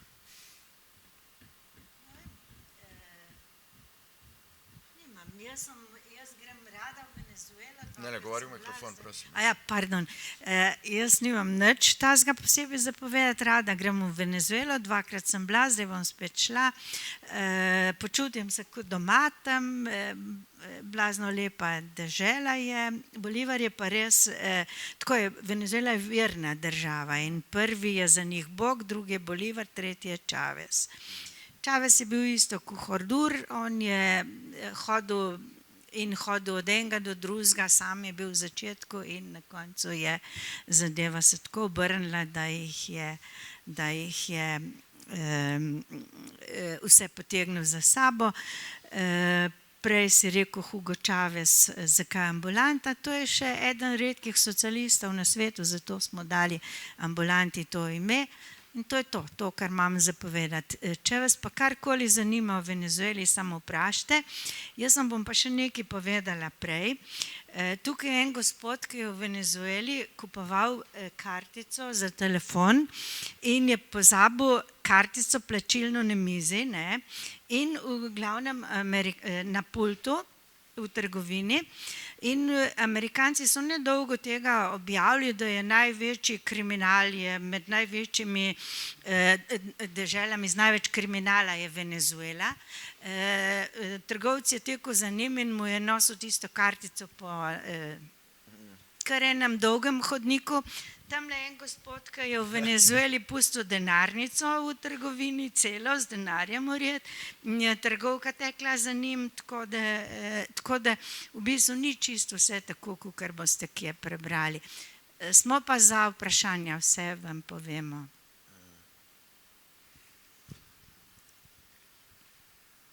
lahko govorimo o sankcijah, lahko govorimo o politični oziroma družbeni ureditvi. Jaz razumem, zakaj pro bono ambulanta Hugo Chavez, recimo, ne? Ker on je veliko Američani, ne, torej različne ameriške administracije rade dajo poudarek, opravičujejo sankcije pač s tem, da ta režim je nacionaliziral nafto. To resnično je bil režim, ne? Pač Chavez je veliko stvari naredil z dekreti, avtokratsko in avtoritarno, ne? Ampak recimo, kaj je bila ena od stvari, ki jo je naredil z dekretom, ne? Je bila ta, da PDVSA je največje naftno podjetje Venezuele, odgovorno za 90% venezuelskega proračuna pred samimi sankcijami, ne? Chavez je kmalu potem, ko je prišel na oblast, ne spomnim točno katerega leta, ampak se ni pomembno, on je dal dekret, prevzel je nadzor nad PDVSO in dal je dekret, da mora 10% dobičkov, ki ustvari pač to podjetje, dobičkov, ki bi bili sicer namenjeni v celoti v nove investicije. Torej konkretno 10% teh dobičkov, da je treba nameniti za različne družbene programe. Eden od njih, tam jih imenujejo misije, ne? In potem imaš različne misije, recimo ena misija, imenuje se misija Robinson, je bila namenjena opismenjevanju ljudi. V Venezueli sama pismenost ni bila na zelo nizki ravni, v 90-ih letih se je vrtela tam nekaj čez 90%, ampak Hugo Chavez je s to misijo Robinson, ne, dvignil sam odstotek na 96 in tudi po njegovi smrti je naraščal naprej in danes je pismenost v Venezueli znaša 98. Ne. In to je en velik dosežek, ki ga je ta država naredila konkretno zaradi teh njegovih avtoritarnih politik, ne. Druga misija je bila namenjena temu, da se v revnejših soseskah, bodisi v favelah, bodisi v revnejših okrajih, ne, skupnosti organizirajo tako, da s pomočjo države ustanavljajo brezplačne klinike, ki bi bile odprte za vse. Ni ukinil privatnih univerz, ampak je rekel, če vi ne mislite svojih vrat odpreti tudi revnejšim prebivalkam in prebivalcem Venezuele, ker privatne univerze, jasno je, financirajo se z zelo dragimi pristojbinami oziroma šolninami, kakorkoli se to že imenuje, je šel v ustanavljanje javnih univerz in tako naprej, in tako naprej, in tako naprej, ne. Ena od stvari, ki jih je recimo tudi delal, ne, je bila ta, da je nekako odprl vrata procesu, preko katerega so se lokalne skupnosti, bodisi v vseh manjših krajih, pa tudi v večjih velemestih ali pa večjih mestih, ne, tam razdeljenih v soseske, lahko začele organizirati v kolektive, v svoje skupnosti, ne.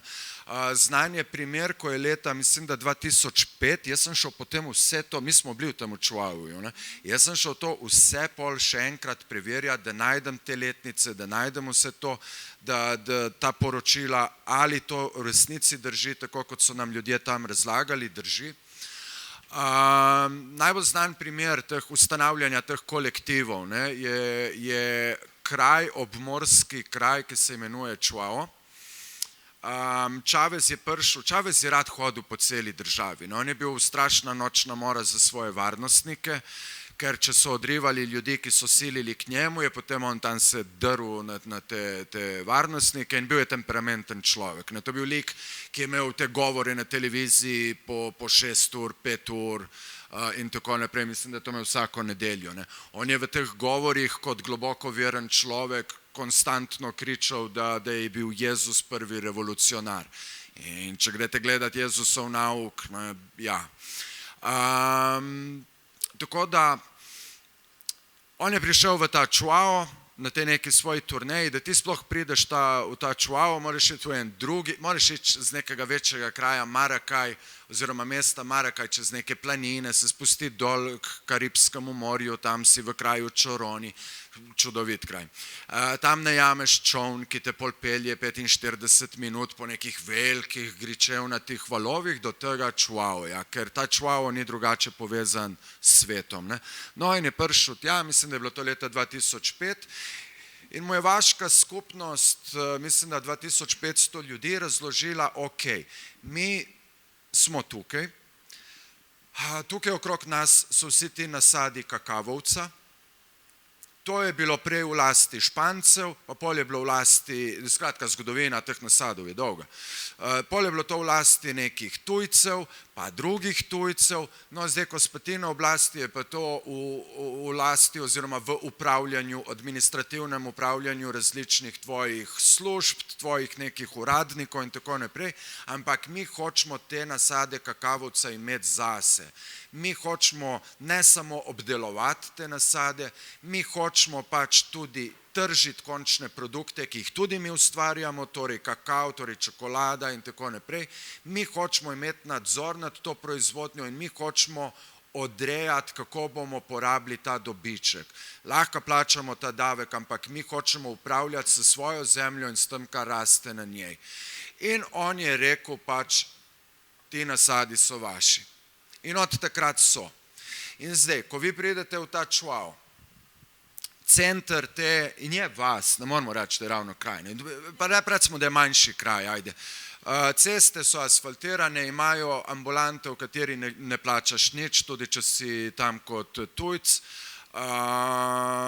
Zelo lepo je vse skupaj urejeno. No, Chavez jim je še v sklopu ene druge misije, ko je država postavljala internetne točke po celi Venezueli, tako da imajo še to.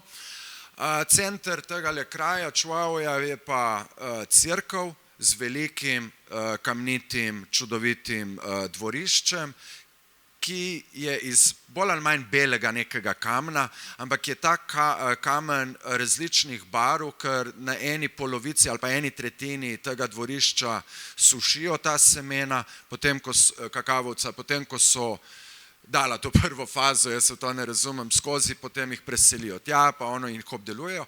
In ob tej cerkvi, ob tem dvorišču sta dve vzporedni cestici, in ob njiju dveh na vsaki strani so različni obrati, proizvodni obrati za predelavo kakavovih semen, za izdelovanje čokolade in drugih povezanih produktov. In na enem od teh obratov zraven te cerkve piše Aquí no habla mal Chavez.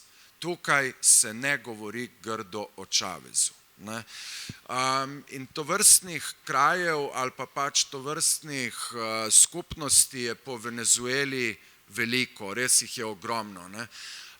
Ko so udarile ameriške sankcije, ki so šle v smeri, te sankcije so zelo podobne, kot so proti Iraku bile uvedene v 90. letih prejšnjega stoletja, gre enostavno za to, kako ti zadaviš celotno populacijo in jo na ta način prisiliš bodisi v upor proti oblasti ali pa v drugačno, kakršnokoli kapitulacijo. Te sankcije so primerljive po tem skrajnem obsegu s starodavnimi obleganji mest, ki so jih načrtno izstradali. In to se je dogajalo v Venezueli. Mi vsi poznamo te videoposnetke, se jih spomnimo, ali pa tudi, če se jih ne, je ostala ta slika v glavi Venezuele iz leta 2019-2018, ko ni bilo hrane, ko ni bilo benzina, ko ni bilo zdravil, še vedno ni.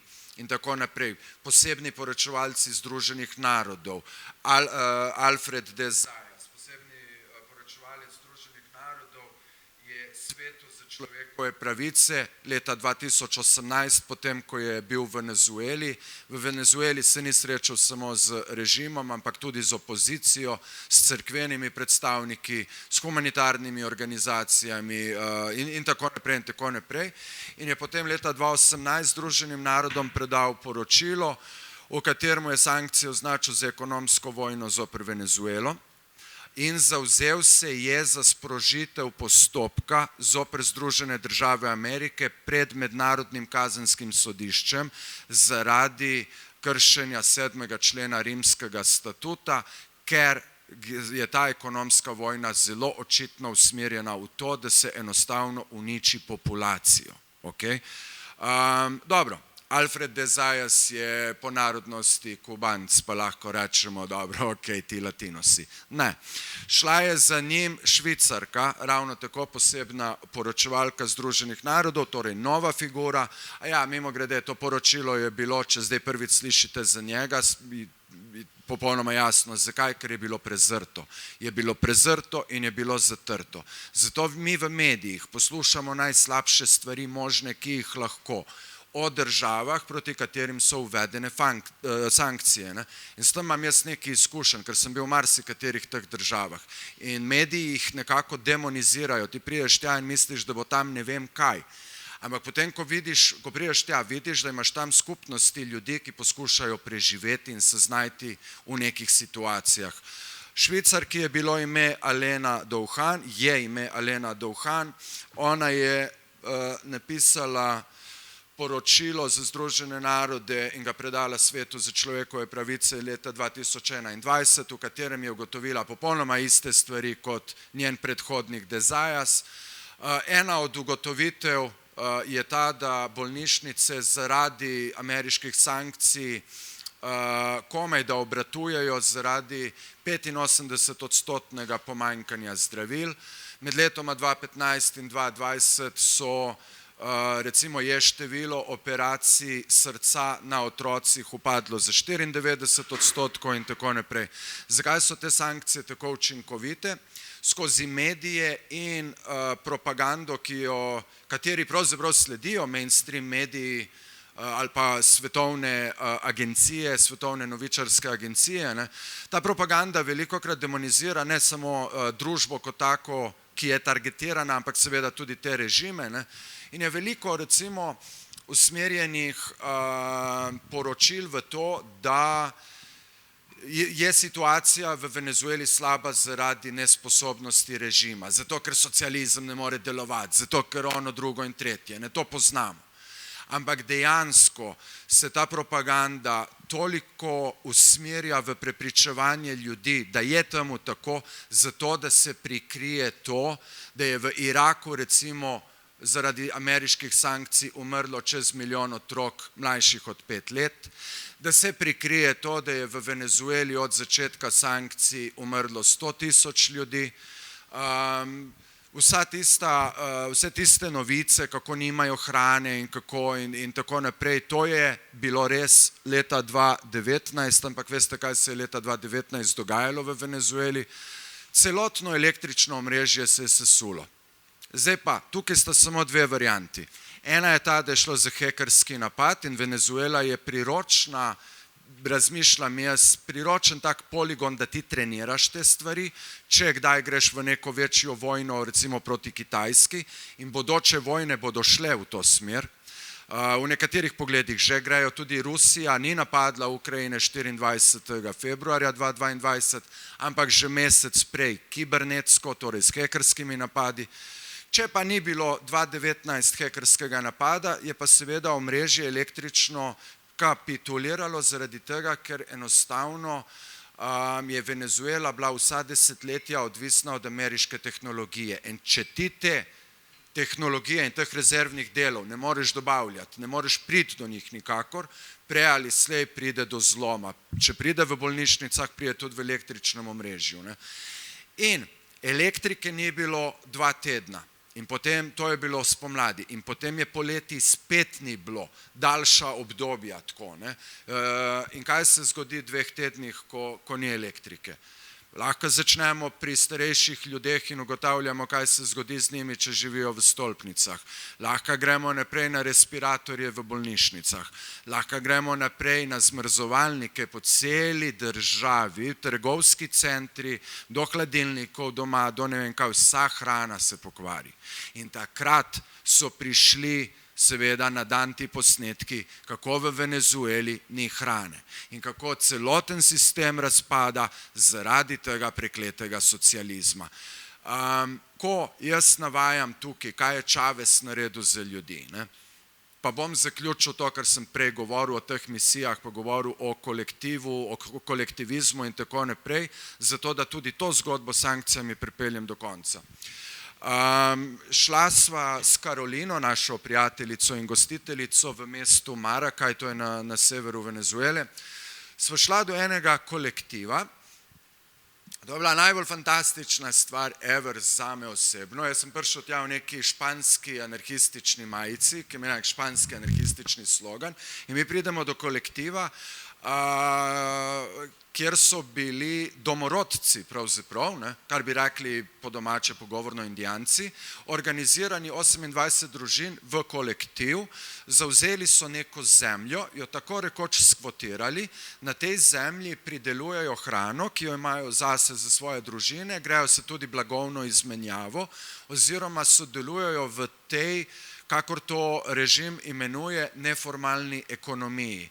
Neformalna ekonomija je ekonomija revnih ljudi, kar pomeni, da neformalna je pa zato, ker jo oblast ne obdavči.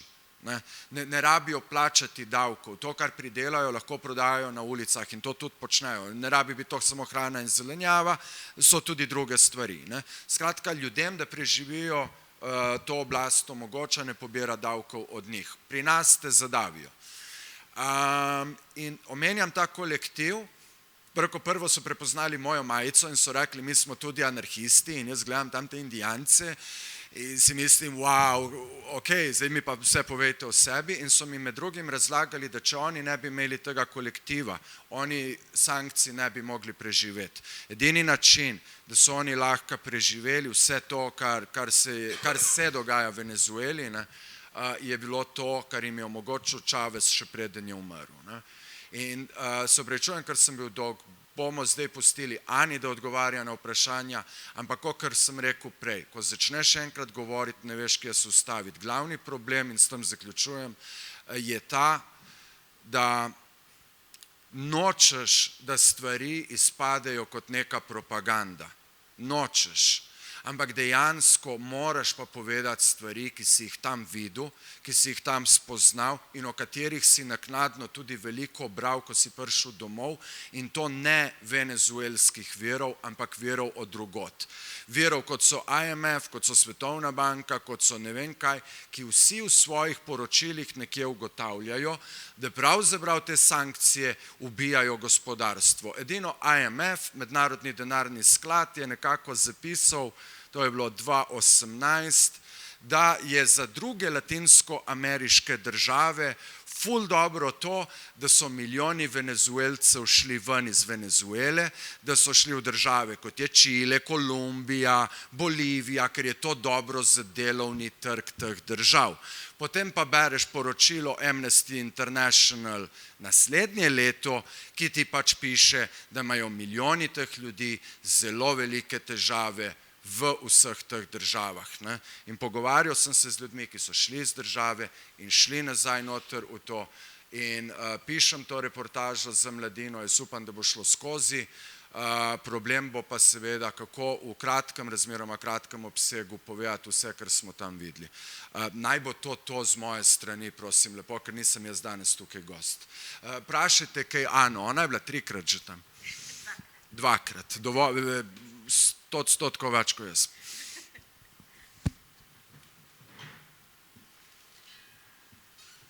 Jaz sem na volji, da vam kaj povem.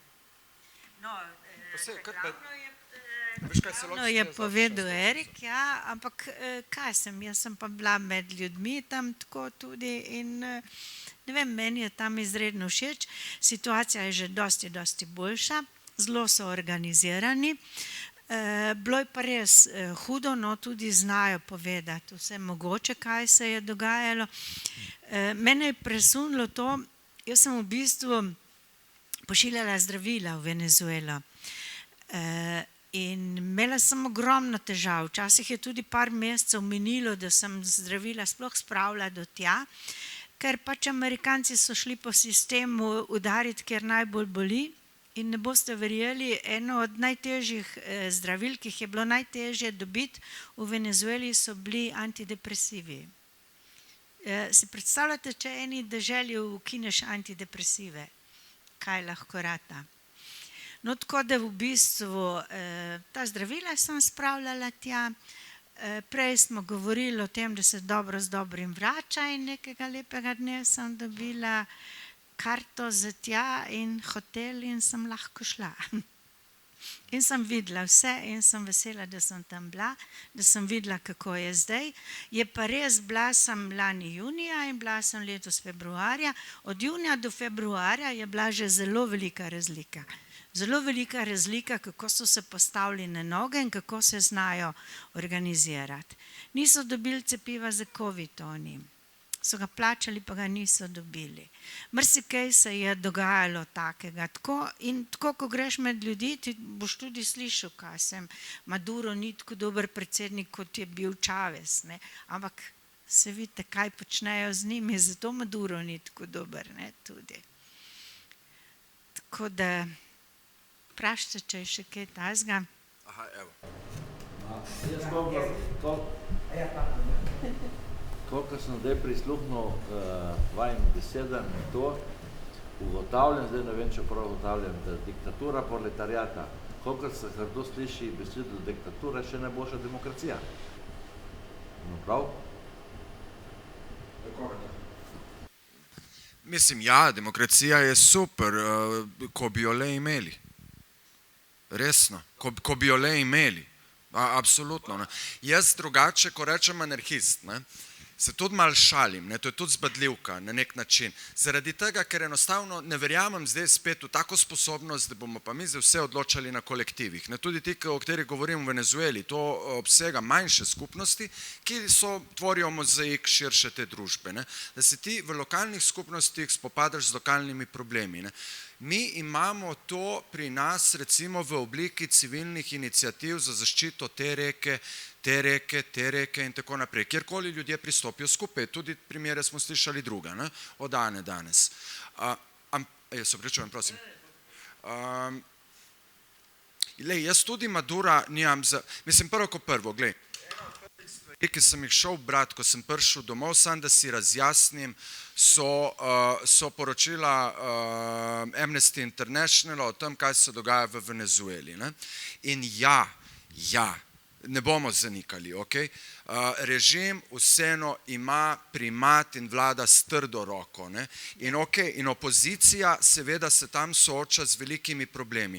Ampak potem se pa jaz soočam s problemom, kako razložiti s te ljudem, da recimo z velikimi problemi ne morajo iti določeni kandidati, ki jih favorizira Washington preko institucij, kot je National Endowment for Democracy, kar je civilna roka CIA po samih trditvah National Endowment for Democracy.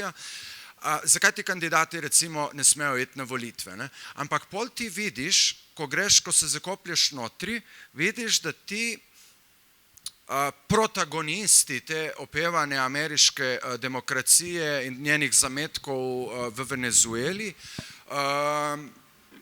pozivajo k vojaškemu napadu na Venezuelo. In vlečejo številne druge poteze, ki dejansko kršijo ustavo Venezuele. Zdaj pa okej. Ne rabimo biti 100% legalisti, ampak nekatere stvari so seveda absolutno nesprejemljive. Ko je Andrej Šiško s tisto svojo vardo skakal okrog po Štajerskem in grozil ustavnemu redu Republike Slovenije, je končal v zaporu. Pa je to bila vse skupaj farsa od samega začetka, če mene vprašate.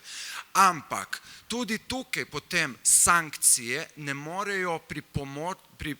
bodo pripomogle k neki boljši politični ureditvi v Venezueli oziroma neki politični stabilnosti, zaradi tega, ker sankcije v tem obsegu, v teh skrajnostih prinašajo vojne razmere v državo, ki de facto ni v vojni, pa je, ker to je napad na Venezuelo. In sankcije, to mi je eden od prvih stavkov v tem članku, ki ga pišem, sankcije lahko povzročijo veliko več opustošenja in uničenja od bomb in nabojev. In to je nekaj, kar vem, ker sem videl to. In v takšnih razmerah računati na to, da se bo pa neka oblast, ki se trudi držati nekako stvari pod svojim nadzorom in seveda gre tukaj preko nekih stvari, ki bi bile meni absolutno sporne in tako naprej, ukinjanje določenih medijev in tako naprej in tako onemogočanje opoziciji, popolno delovanje. Take razmere, kot jih ustvarjajo sankcije, seveda te stvari razpihujejo. Eni onemogočajo volitve, drugi navijajo za vojno. Ampak bi tukaj dodal samo eno stvar. Ni opozicija v Venezueli v zaporih, kot je to primer v Rusiji, kjer opozicije pravzaprav ni, kot je to primer marsikje drugje, ni izobčena opozicija. Jaz sem od enega njihovih najbolj znanih režiserjev venezuelskih, ki sem ga tako spoznal, ta Ruben, ki smo bili pri njemu. On je rekel, jaz sem ga vprašal, in vrtijo kaj tvoje filme v državi, če se že ne moreš mednarodno zelo udejstvovati, in je rekel ne, zato ker kinodvorane imajo v rokah ljudje, ki so povezani z opozicijo. Minister za kulturo, ki je bivši novinarski kolega in se je tikava, ker pač sva oba dva iz novinarskih vod, mi je dal svojo knjigo, ki je prevedena v angleščino. Knjiga, ki jo je on napisal o neuspelem puču proti Hugu Chavezu leta 2002.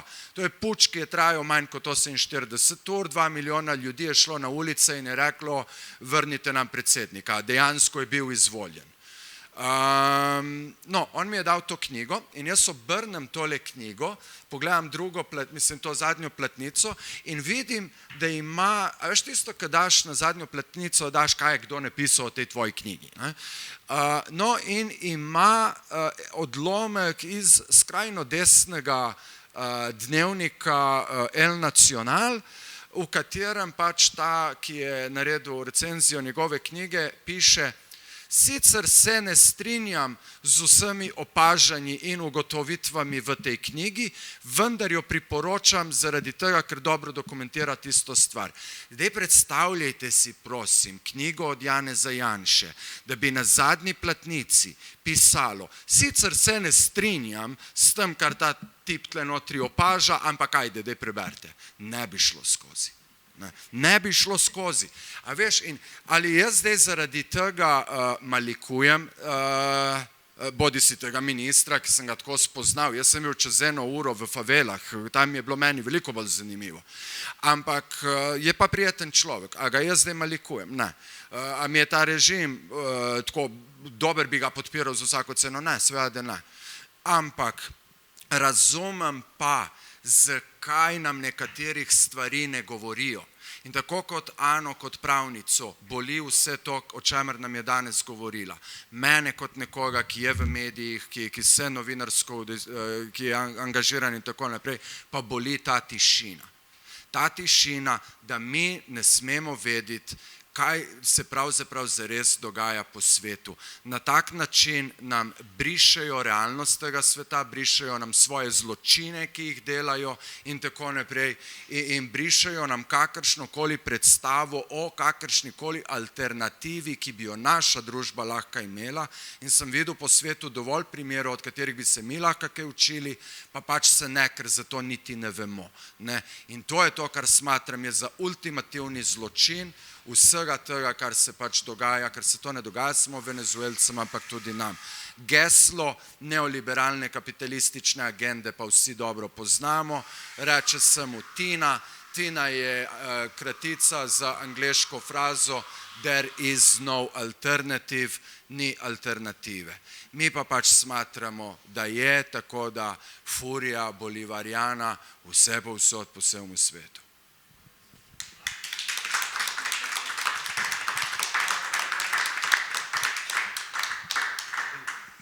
Greva kar daj še ti nekaj zaključnega povej, ali pa če boš, ne, je bila roka, oprosti, se opravičujem. Ja, roka je bila, ja. Tako. Jaz sem pa hotel samo, se pravi, od začetka smo imeli, moje ime Božo, no, tako, od začetka smo imeli razpad pač takrat naše države, pa privatizacijo, pa tako naprej in vse zdaj do Venezuele. Kot primer dobre prakse, recimo Španija, pa njihove te zadruge. Kako to, da dobro, pri nas tudi vedeli nismo, zakaj se gre, ampak da zdaj ne gremo na te zadeve, da se to, ne vem, da bi zdaj šli na te zadeve, ki verjetno v Venezueli so, Španija, ja, rezultati dobri, pri nas pa, vse smo prodali, vse je šlo, nimamo nič. Lastniki smo kaj še? Zadruge, evo. Zaenkrat, ko bo kriza, zgubimo tudi to. Smo lahko lastniki samo še kanalizacije. Jaz vam po prvici povem, da jaz se bojim vsega tega. Zdaj se bojim teh, svoje cajta je tale, ki je bil Dragonja, naredil nek strateški program, kaj se lahko pri nas prodaja, in se spomnim, da se je takrat tudi Mladinska knjiga prodajala in dejansko se bi prodala z vsemi avtorskimi pravicami. Mene je bilo groza, tudi tam smo se upirali, ne, za Mladinsko knjigo, ker bi vse avtorske pravice šle ven iz države in bi rekli, to ne smeš več brati, to ne moreš in tako naprej. To je Dragonja takrat naredil, a takrat smo uspeli, da smo saj Mladinsko knjigo na nek način ven potegnili. Predtem je bila pa že prodana Zvonu 1 in Zvon 2 Cerkvi, če se spomnite, ne. To so stvari, ki so tudi ena huda zgodovina. Zdaj tole, kar se spet sliši, da spet jemljemo iz teh programov strateško pomembna podjetja, Telekom naj bi bil tudi zraven in tako naprej, to je spet, in to v času, ko volimo nove v SD, in ko delamo, ko kupujemo sodišče z 3-krat previsoko ceno, ne, mene je strah. Mene je strah, ampak ne bom se ustavila. Ni me strah, ko grem na protest, ni me strah policistov, če me oglobijo, ni me strah, če me v zapor peljejo, ni me strah tega. Strah me je za to državo. Kaj pa pol, recimo, kaj bi bila tvoja sklepna zaključna misel? Ok, ne sedeti na kavču, ampak poleg, ker strah ni nekaj, kar nas vodi. Strah nas ne usmerja. Kaj nas usmerja in nas mora? Ne, se mene ni strah v bistvu karkoli narediti. Jaz se bojim za to državo, zato to delam, a ne. Za to državo, za našo mladino, za vse. Jaz mislim, spomnim se, ko sem diplomirala, na pravu, sem imela eno tako diplomsko nalogo, ki je bila podobna temu mojemu uporniškemu karakterju, sem nekaj tudi kritizirala v sistemu prejšnjem, in mi je čestitala profesorica in je rekla, veste, če naredimo toliko, kot je za nohtom črnega, smo nekaj naredili. Če nismo nič naredili, ne bo nič. Tako da jaz, tega se malo držim, da probam čim več narediti, kjer se karkoli da. Ampak se da, je veliko možnosti, da se kaj naredi. Če ne drugega, saj na protest prideš. Pa itak vse potegne, eno za drugim potegne, kar širi se. Tako da, prvo sem šla na proteste, pa sem delala zapasnike, pa sem napisala knjigo, pa sem od ene do druge civilne iniciative, prijateljev sem dobila ogromno.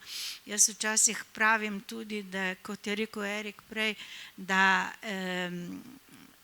je Janša kriv, da imam jaz veliko dobrih prijateljev tudi, tako da po eni strani je tudi dobro. To in pa biti optimist. Biti optimist, ne se ne da, to se ne da, vse se da, če se hoče. To je to.